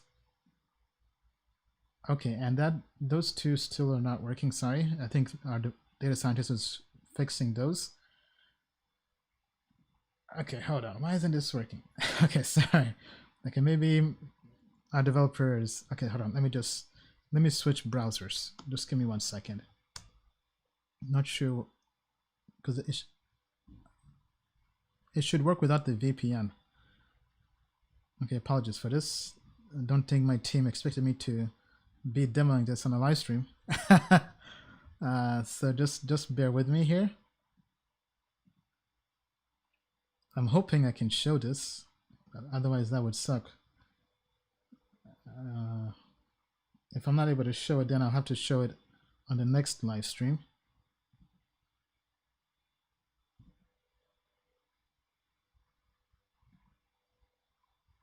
Okay, let's try this again. Okay, yeah. So sorry. Looks like our data scientist is making some changes, and it's down, so I'm not able to demo that. But what I did want to kind of just talk about was the performance of the ratings, right? So I can kind of speak to it at a high level and then show the actual data we have. But basically, in the last month or so, the lowest performing model did a 15% ROI, while Bitcoin was 10%. But the best model we had returned more than 300% in 1 month. That was the price prediction model. And that was the price prediction monthly model, to be specific. And that's the model that obviously has the most risk because it's not based at all on fundamentals or technology or anything. It's based purely on historical price and the price prediction. But it's also one of the most popular features of token metrics, or the price predictions. So, and people have been telling us they have to go through and manually look at the price predictions for every single coin. And now the idea is to create an index that takes the top 10 price predictions or top 10 cryptocurrencies with the highest predicted percentage gain in the next 30 days and building a portfolio based purely on that. And in the last month or so, that performed very well. But it is very, very risky. And it performed that well primarily because 10% of the portfolio was in Hex. And we all know Hex has been pumping like crazy. Now, one thing we do want to kind of add to it is being able to basically maybe filter based on market cap and maybe also filter based on liquidity as well. I think maybe filtering based on liquidity will be something good. So that's something I'll probably have to kind of share with our developer, because obviously not every coin will be liquid. Actually, let me see if I can ping him here.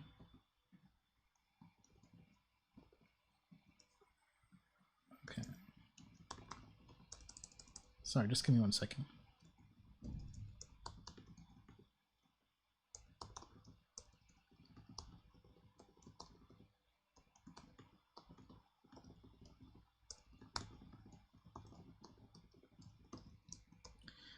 Okay, sorry, just had to tell him to make sure we have that. Yeah, because not sure why it's going down. Or why it's not up. I think they're working on it.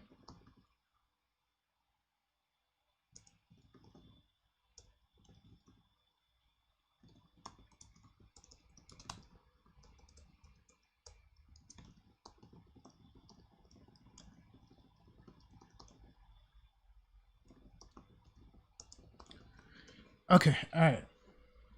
Sunday's always fun with you, Ian. Thank you, Alpha Diallo. Appreciate the kind words and the support.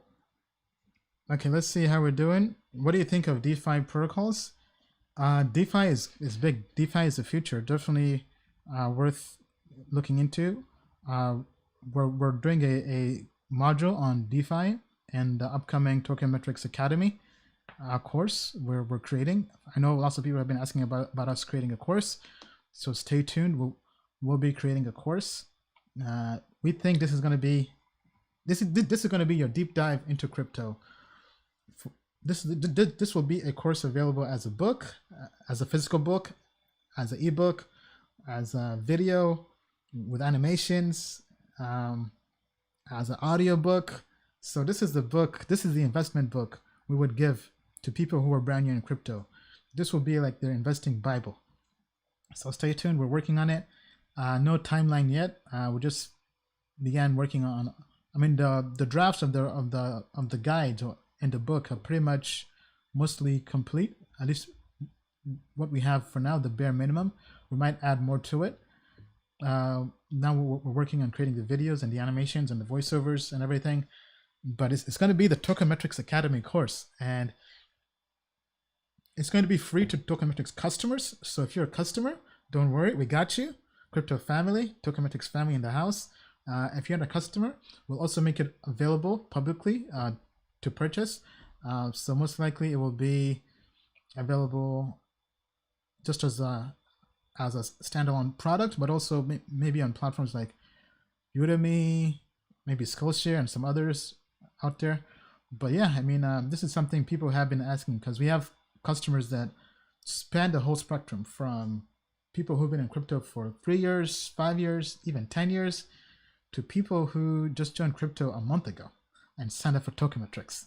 So being able to cater to all of them, no matter what gaps they have, whether they only know trading or fundamentals or mining or what have you, we want to kind of give them an overview of everything. So some of the topics we'll be covering. Now let me see if I can pull that up here. Do I have the topics? Okay, no, I do not. But I can speak to it at a high level. So some of the topics we plan on having. Sorry, just give me 1 minute to close this. So some of the topics we plan on having, we'll have intro to blockchain and crypto, how to use crypto, basically how to store, send, receive crypto, intro to value investing, intro to risk management, intro to technical analysis and trading by Bill. We'll have intro to token sales, IEOs, ICOs, STOs, all that jazz. We'll have intro to mining and staking. That's something people have been asking about. Intro to DeFi. We'll go through what DeFi is, pretty in depth. We'll also cover intro to fundamental analysis, how our team goes through and does fundamental analysis. We'll also cover how to evaluate the technology of cryptocurrency. So basically how to do code reviews, and also review technology without even really being a developer. So there are two other things I'm missing, I think, because we have, I believe, 12 modules. But anyway, that's kind of what we have at a high level. If there's anything you think we should cover in the course, definitely let me know here in the comments down below. Oh, and we've opened back up our feedback. So apologies, we had taken it down for some time because we were thinking of shifting the feedback section over to the forum. But after some thought, this way we had it before just made more sense. So if you have any feedback for Token Metrics, just go to feedback.tokenmetrics.com. This platform is back up. So this is where people send in feedback, whether it's a bug, a question, IEOs you want us to look at, tokens you want us to look at and add, feature requests, ideas, right? So if we go here and sort by most votes, these are the most requested things right now. So obviously robo-advisor, automating people's investing, push notifications on crypto to buy and sell, light and dark mode. So this is currently being worked on. This is something people have been asking for a lot. So we do plan to bring this. FOMO index, portfolio recommendations, dates unlocking. Then if you go here to roadmap, this kind of shows different things people have sent in and what we've begun working on, what's planned, what's been finished. People wanted us to add a filter for market caps. That has been added. So if you go here to MCAP, you can filter based on market cap. So you can say only show me projects with a market cap less than, let's say, 10 million. So for anybody who wants to find low gems, that's basically it, right? So you see here, market cap less than 10 million. So this is something people have been asking for a lot. So that's done. And right now we're working on dark mode and light mode. Light mode we already have, but dark mode. And then the indices, we're working on that. And then we do plan to add all of this as well. So yeah, that's kind of a quick update on the roadmap for Token Metrics. As usual, we like to take feedback from the community. So any feedback you have, feel free to share that with us, because this is a community-driven project. So we can't do this without you. We definitely appreciate all the input you give us, and thank you for bearing with us through these growing times as a small company. And thank you to everybody who joined, giving us our best month last month. And now the moon is not the limit. To the moon and beyond. Okay, let me get back to the AMA here, because I haven't checked in on this in a while. Let me see how we're doing. Oh man, so we're getting more and more questions here. Okay, have you heard about Bismuth Python blockchain platform? No, I have not heard of this. Let me look it up here real quick and see what we get. Okay, I'm not really getting much. Is this okay, the first Python blockchain protocol and platform. Okay, interesting. So they're claiming to be the first Python blockchain. Okay, let's see here. Okay, so this one is not maintained. They've migrated. Okay, let's go over here. Okay, so bismuth.cz. Why is it CZ? Is this by Binance? Okay, Bismuth.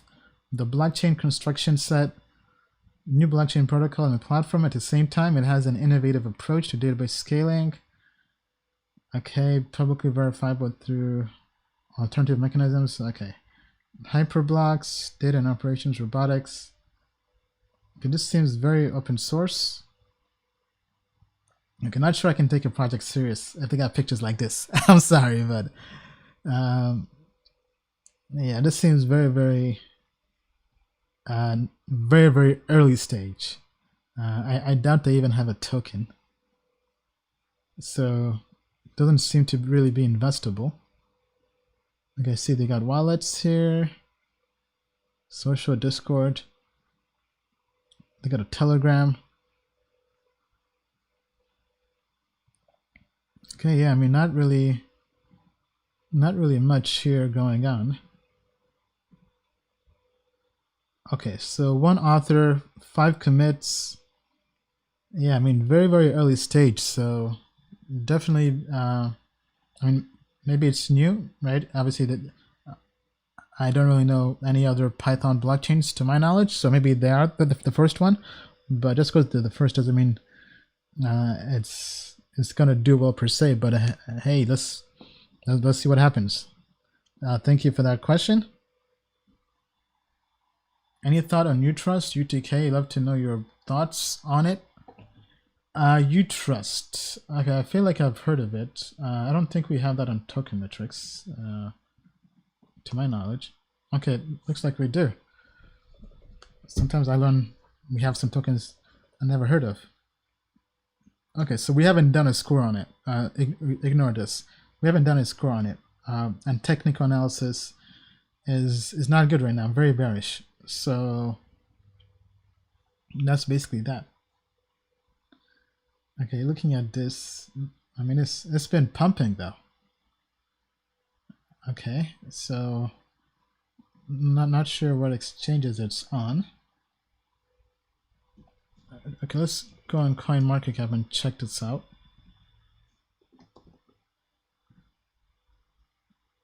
Okay, it's in the 200 market cap. It's on Huobi and KuCoin and OKX. Okay, interesting. Bittrex too. Yeah, I've not heard of this Maybe I have. I mean, I have heard the name Utrust, but I just haven't really done research on it. Okay, accept crypto payments easily. Merchant or customer, you can use digital currencies for everyday goods. Okay, so it's a payment. Cryptocurrency. I'm guessing, are they trying to be like 20x? Is that the case? A dashboard built for efficiency.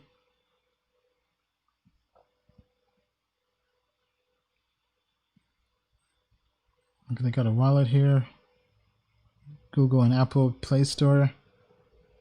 Yeah, I mean, we haven't really done a review on this, so can't really comment much. But it looks like they're for payments and merchants. So kind of like a PayPal type model. Interesting, but can't really comment much on whether it's going to do well as an investment. But actually, let me check the performance metrics if we have that. Okay, so we do have the performance metrics. Okay, yeah, performance metrics. Okay, so month to date is up 151%. Interesting. Year to date is up 169%. So it has been pumping for some reason. I'm not sure exactly why. Maybe somebody has news why it's pumping.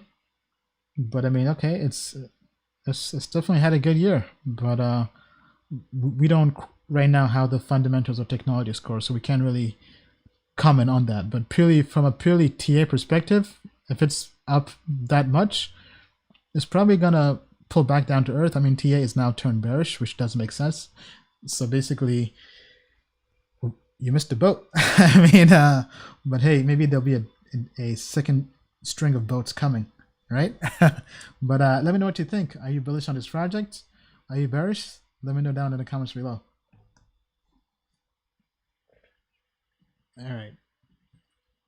Let us go to the next question. What effects, good and bad, will an ETF have for crypto? Okay, this is a question we've answered before, but we can try to answer it again because that was a while back. Well, I'll begin with the good, right? The good thing about an ETF is it takes crypto mainstream.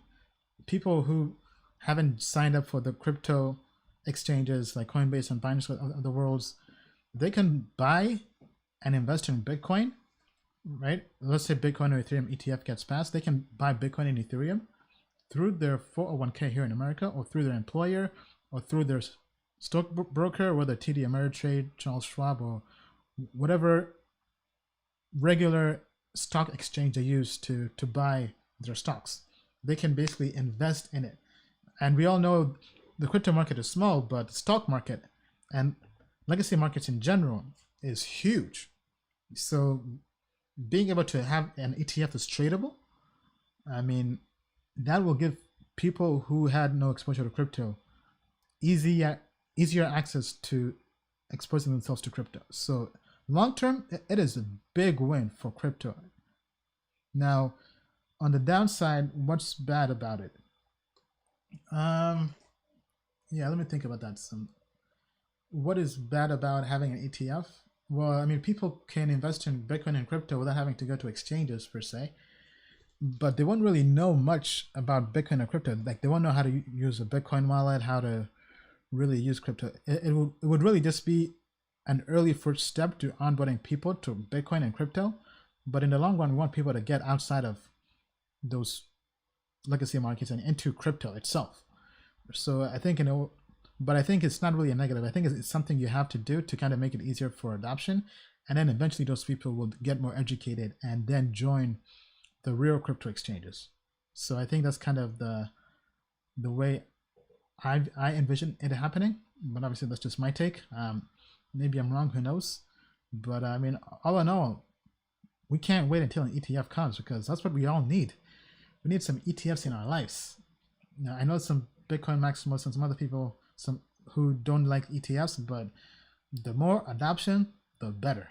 That's my take, because even if it's not necessarily the perfect way or the ideal way, it's a start, right? And sometimes you have to take baby steps. Sometimes you got to do 2 steps forward, 1 step back, right? So sometimes, because at the end of the day, that's still progress.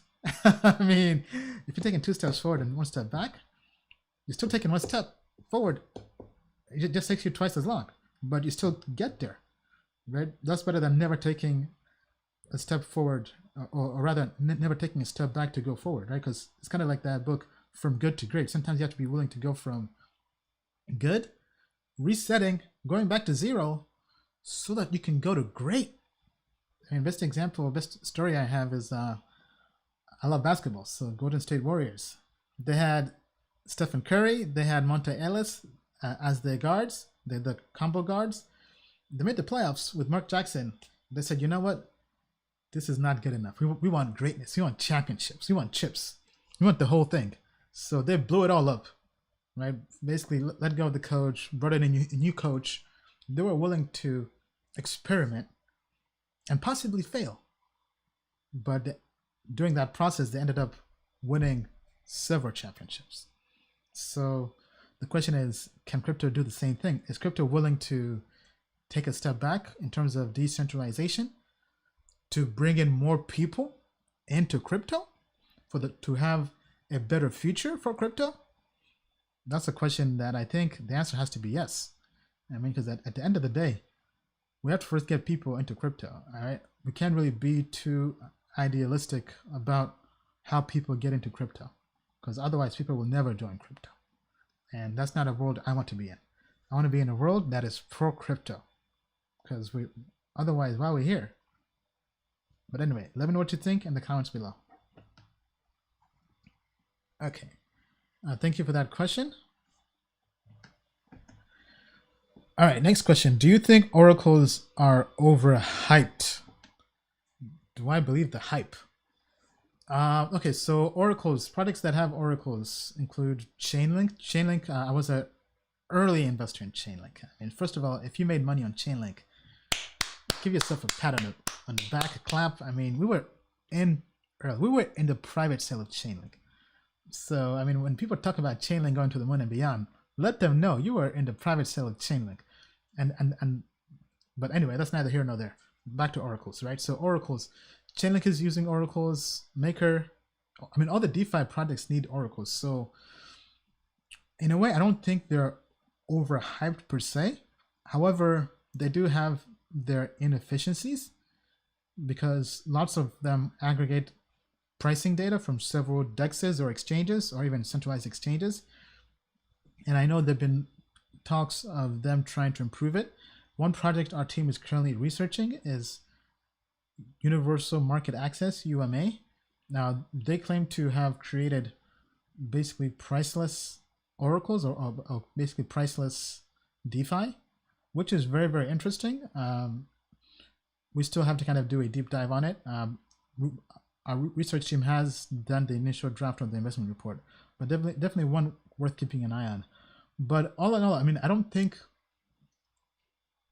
guess it depends who you ask, right? I don't think it's overhyped. I mean, I do think Chainlink as a project is overhyped. We think Chainlink is just a decent project. We think there's way too much hype on Chainlink. I mean, probably because of 4chan and Twitter. But I mean, it's a decent project, but it's not that good. I mean, because there are too many people saying that it's gonna go to like the moon and beyond and everything. Basically, I think it's called like the Link Army, I believe. But anyway, yeah, I mean, long story short, Chainlink itself is overhyped, but the other projects that use oracles, they themselves are not really overhyped in my opinion. Uniswap, I mean, that's the best DEX out there right now. Then all the DeFi projects, they have to use oracles. I mean, otherwise, how do they function? Because they have to have an external feed for pricing data coming from exchanges, and then you have to be able to verify that data. So that's kind of my take on oracles. But I mean, question is, what do you think? Do you think oracles are overhyped, or do you think Chainlink is overhyped? I mean, let me know. Crypto Eng, hey, what's up, homie? Cool website, find it helpful. Thank you. Been following you since 2016. I made a lot of money from your calls. I appreciate that. It was great meeting you in Dubai. We had a fun time. It was definitely 100x times in Dubai. I definitely do want to go back to Dubai. Dubai is one of my favorite places in the world. Interwork Alliance. Okay, I know James has been wanting us to look into that. Let me pull that up here real quick.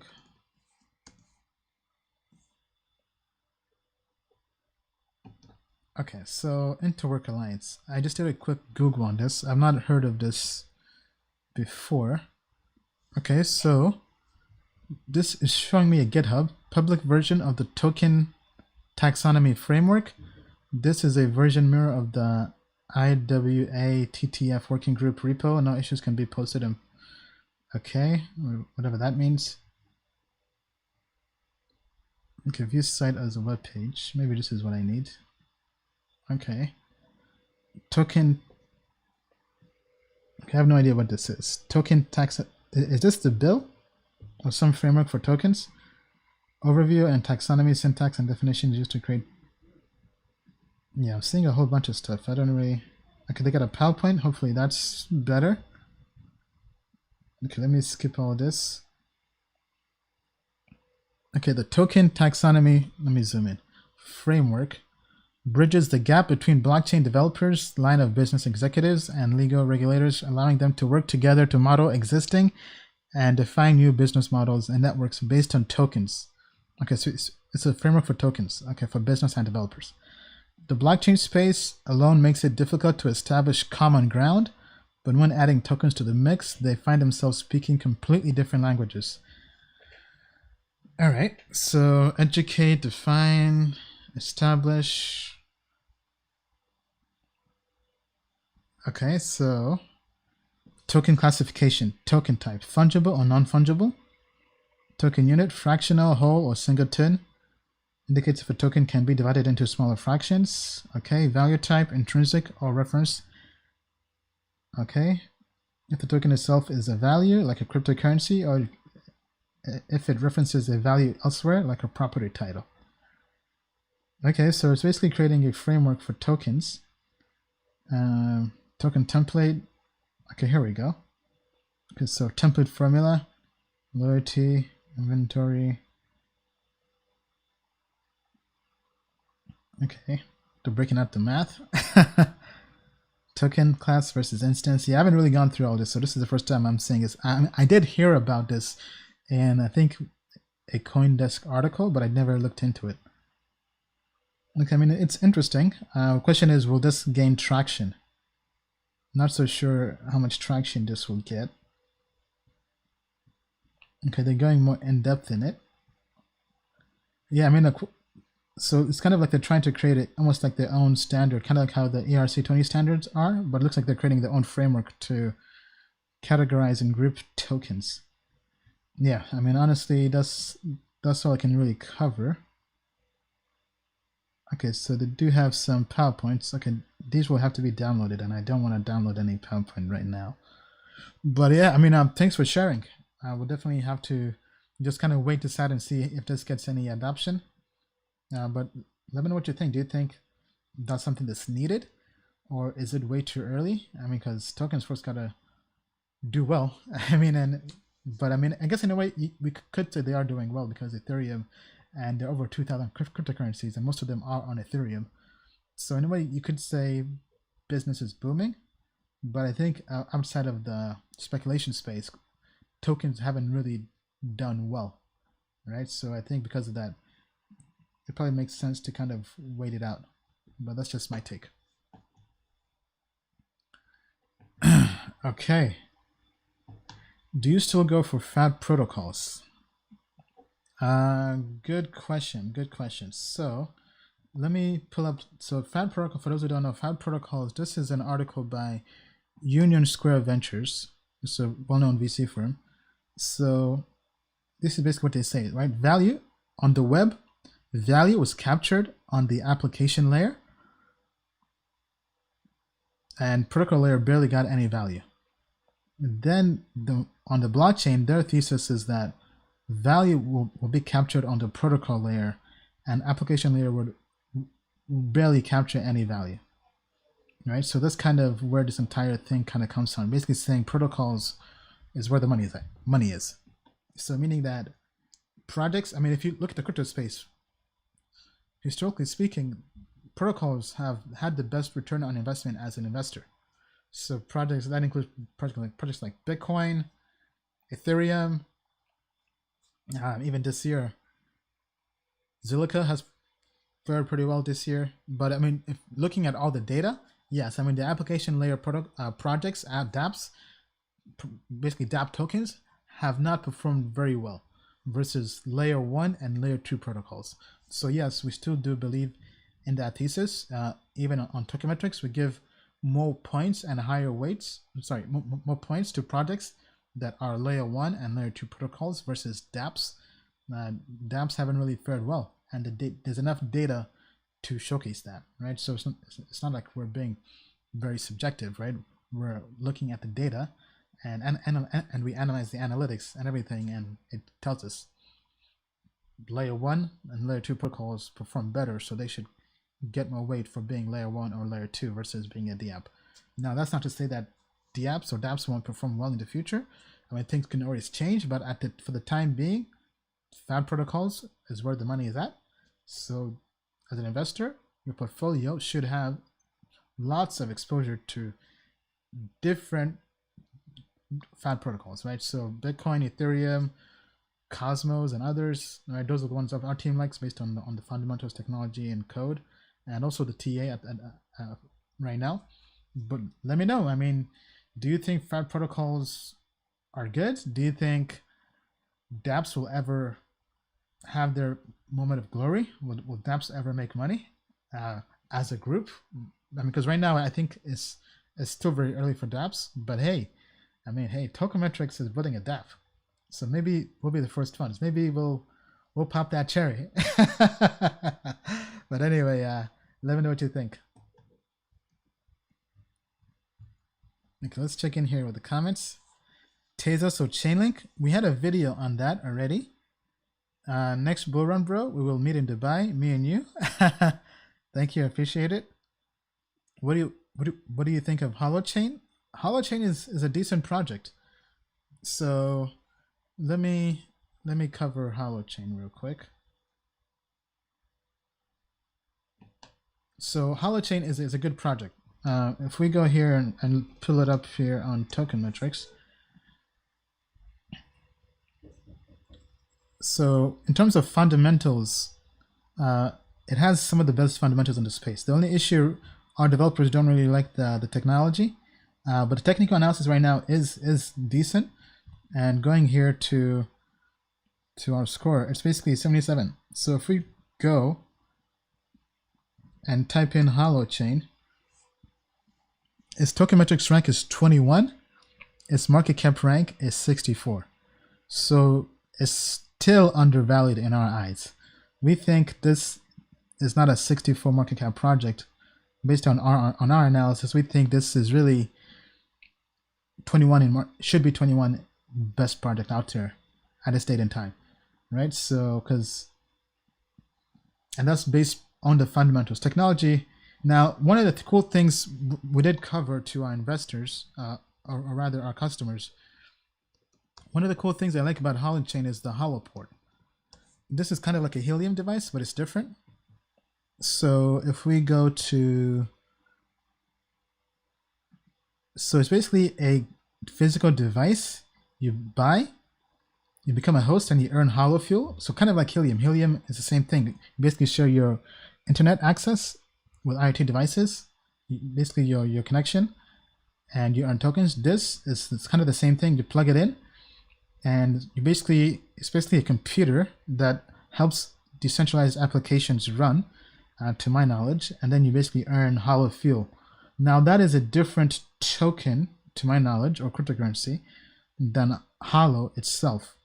But I have mentioned this before, or rather shown this video. So I think it's pretty interesting.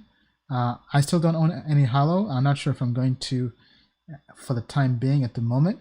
But I mean, fundamental wise, it's definitely a project worth keeping an eye on, especially if it's undervalued. I'm not saying go out there and buy Holo or Holochain or Holoport per se, but I'm saying, I mean, based on its current market cap, it is undervalued. Okay. Does anybody out there own any Holo? What do you think? Or does anybody out there have a Holo port? That's a real question. Are you making money? Actually, let me take a look. Have they launched it? Okay, if we go to the Holo store,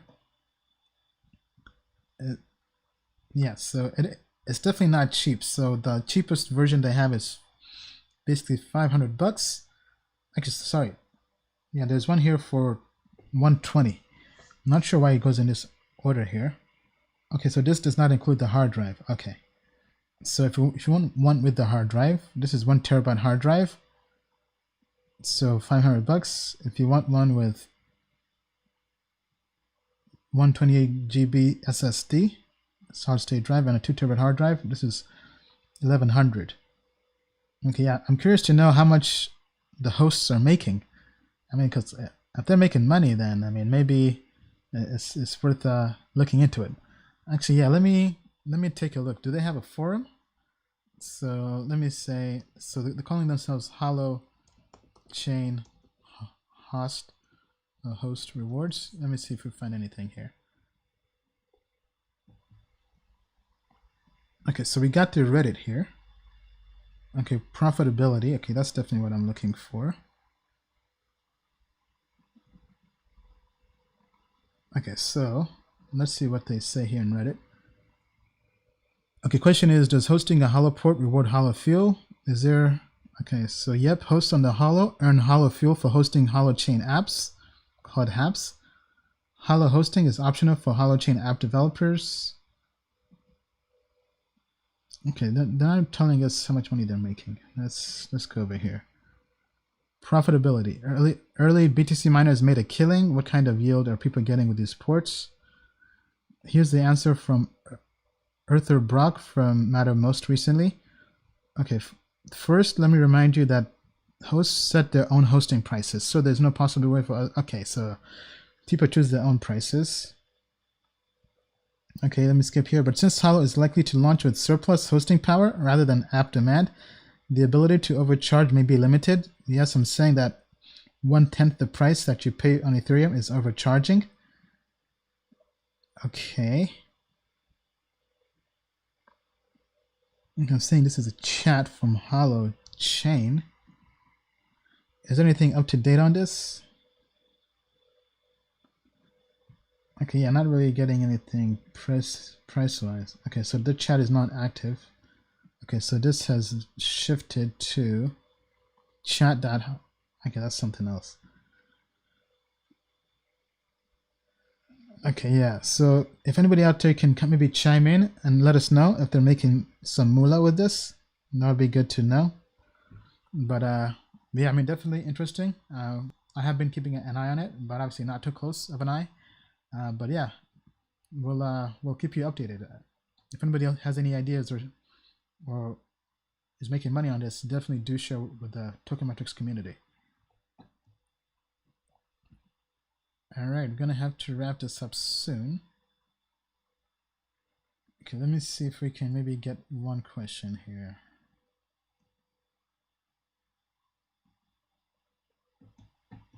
Would you recommend the use of Crypto.com given all its perks? Okay, Crypto.com. So we do have that in our system. So I don't think it got a good score last time I checked. I know it's high up in the market cap rank. Yeah, technology-wise and fundamental-wise, it's not really good, but TA is good right now. So as a speculative trade, it's basically bullish. So short term, basically trade it in and out, but not really holding for the long term. But looking at the performance metrics, year to date, 214%. In the last 6 months, 257%. So I mean, look at this. It has been performing pretty well in 2020 versus BTC. All right, so it's definitely, I mean, something has definitely been happening, right? Despite what our team thinks. So definitely do your own research as usual. I mean, but going to your question, would I recommend the use of Crypto.com? I mean, I know lots of people are talking about it. I know lots of YouTubers talk about it. But if we pull it up here and see what they really do, I mean, I myself don't use it. So let's take a look here, right? So buy, sell, and pay with crypto. So, okay, so they have an exchange. But I don't really know why people would use this exchange when you have Binance and Coinbase. But okay, maybe people who aren't really traders would just want to kind of make a trade on with a very limited number of cryptocurrencies or altcoins that maybe where trading volume is not so much of a deal. So I would say maybe somebody with a smaller portfolio, maybe that is a good fit. Okay. Crypto wallet, buy 45 coins at true cost, no fees, no markups. Okay, that is interesting, no fees. So maybe that's why. Cards. So they give you crypto cards. Okay. I mean, I already have a BitPay card that I rarely use. So this isn't really something attractive to me, but could be attractive to people, maybe in different regions. I think BitPay is only in the US. I'm not sure. Now, this it says UK, US, Singapore.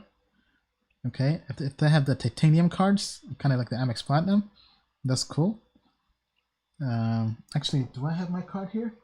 The one that, yeah, okay, I do have it here. The one that Bobby Lee gave me. So it looks like it's something kind of like this. So this is a Bitcoin card. This is the Ballot crypto wallet. I still haven't used it, but it's cool. It's hard. I mean, harder than any. I mean, this can kill somebody. I mean, this can. I mean, this is a deadly weapon. But anyway, jokes aside, back to this. So you can also earn 8% annually on your crypto, which is good. So this is kind of like what Celsius does. Okay, I mean, so it definitely does seem to have a utility for people who want to kind of combine lots of things into one application, get credit. So this part is definitely cool, kind of like with Celsius and with DeFi and other platforms like BlockFi as well, borrow money without having to sell your crypto and then invest. Okay, I mean, so, I mean, okay, looking at all of that, I can definitely see why some people like it. Now, whether we like, what we were looking at is purely the token. Okay, but if we put the token aside, the company and the business looks legit. I mean, first of all, this used to be called Monaco a while back. Then they rebranded and got this, I mean, one of the best domains ever, crypto.com. I mean, so that was definitely a win. That was a slam dunk. Looking at the traffic, with a domain like that, they're getting 1.79 million visitors a month. So it's definitely legit. Okay, I mean, so as a company, as an app, I mean, definitely looks legit. So, I mean, I've never used it personally, so I can't comment on whether I would use it, right? But looking at what I know from just the website and the current adoption, definitely looks like they're building a pretty credible business and good business. But the token, I mean, I can't really comment on that. I mean, kind of like with Celsius. Celsius is a good company I like. We've had Alex on the show before, actually twice, this year and about 2 years back. But the token, we're not so positive and bullish on the token, but the business itself, I mean, both are legit. I know Celsius announced they had $1 billion in assets under management. But yeah, I mean, crypto.com looks legit for anybody who wants to use it. The token, I'm not so sure about that. Definitely do your own research on that. Cryptocurrency investing is risky, so it's not financial advice. But if you want to just use the wallet to store crypto, makes a few trades, borrow money, lend money, I mean, it looks like it's definitely a good centralized finance option. Let me know what you think. Do you use crypto.com? Is it good? Do you have a positive experience about it? Have you had a bad experience with it? Let all of us know your thoughts in the comment down below. All right. Well, it's coming to 9 a.m. It's been basically 3 hours, 3-hour long live stream. You know, we've been keeping it pretty consistent. Thank you to everybody out there for all the kind words, all the support. Make sure you like, share, subscribe, turn on notifications, tell your family, tell your wife, tell your children, tell your brothers, tell your sisters about Token Metrics, tell your friends, even tell your haters about Token Metrics. We don't care. Because at the end of the day, crypto family, all right? We're all in this together in crypto, and we're trying to go to the moon and beyond. All right. With that being said, I mean, as we like to wrap the show up, We just landed on the moon in the Lambo. Hey, Token Metrics, the world's first purely crypto music album, is coming out next month. Target date is July 4th, pending any hiccups, but that's the time frame we plan to put it out. I know it's been a long time coming. We have lots of tracks. Some tracks we haven't even released yet. They're going to be bangers. This is going to be very eclectic, global. We have reggaeton, we have rap, R&B, we have some guitar, whatever kind of music that is, right? We have some singing, we have some EDM, some house, some techno. I mean, we have it all. Crypto family. This is a fully diversified music portfolio. Okay, every music style will be fully represented. We're trying to take crypto music mainstream. I know the album has been on the shelf for a while. We've been teasing it for a while, so might as well just put it out, right? So with that being said, the moon is not the limit. To the moon and beyond. Thank you very much, crypto family. We'll see you next time, as usual, every Sunday, 6 p.m. Eastern time, and I'll see you on the moon. Until next time.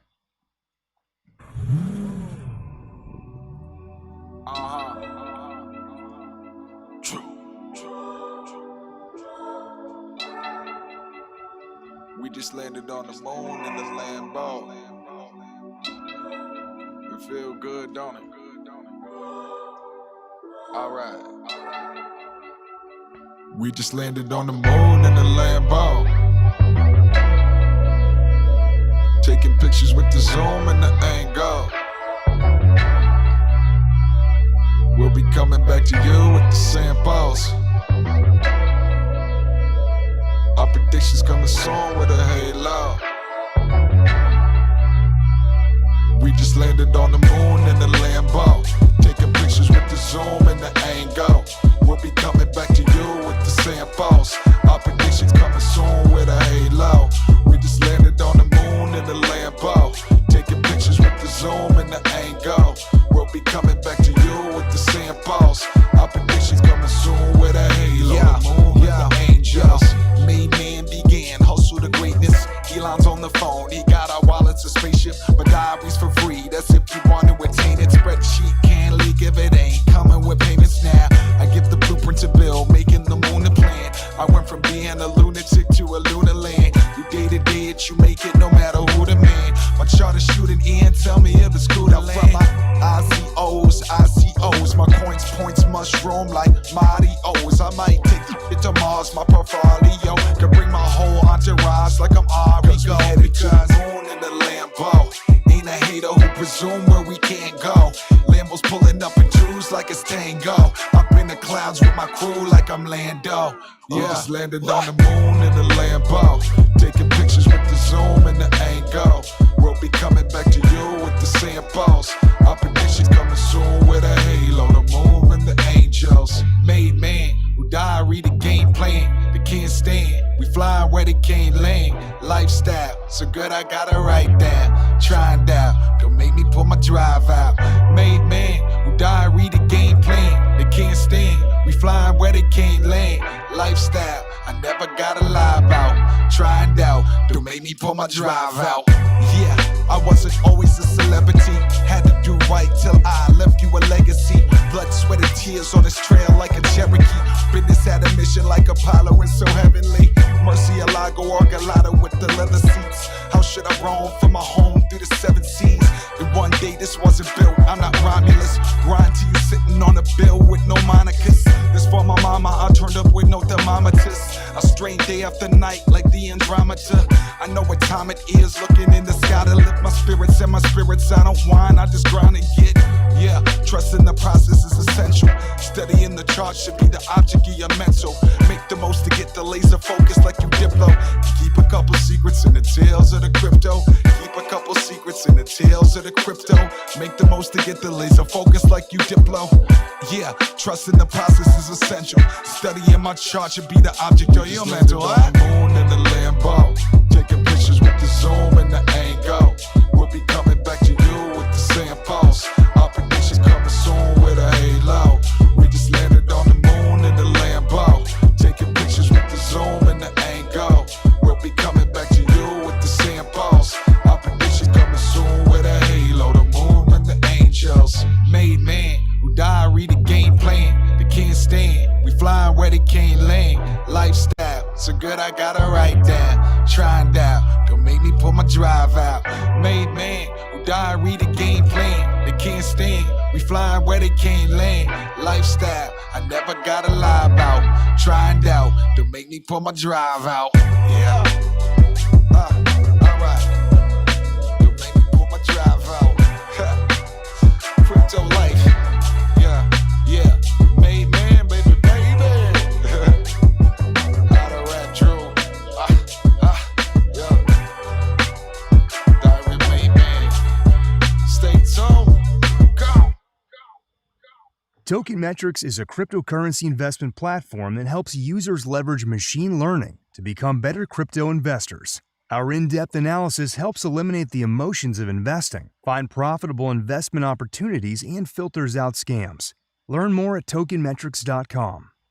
Disclaimer: Token Metrics Media LLC does not provide individually tailored investment advice and does not take a subscriber's or anyone's personal circumstance into consideration when discussing investments, nor is it registered as an investment advisor or broker-dealer in any jurisdiction. Information contained herein is not an offer or solicitation to buy, hold, or sell any security. The Token Metrics team has advised and invested in many blockchain companies.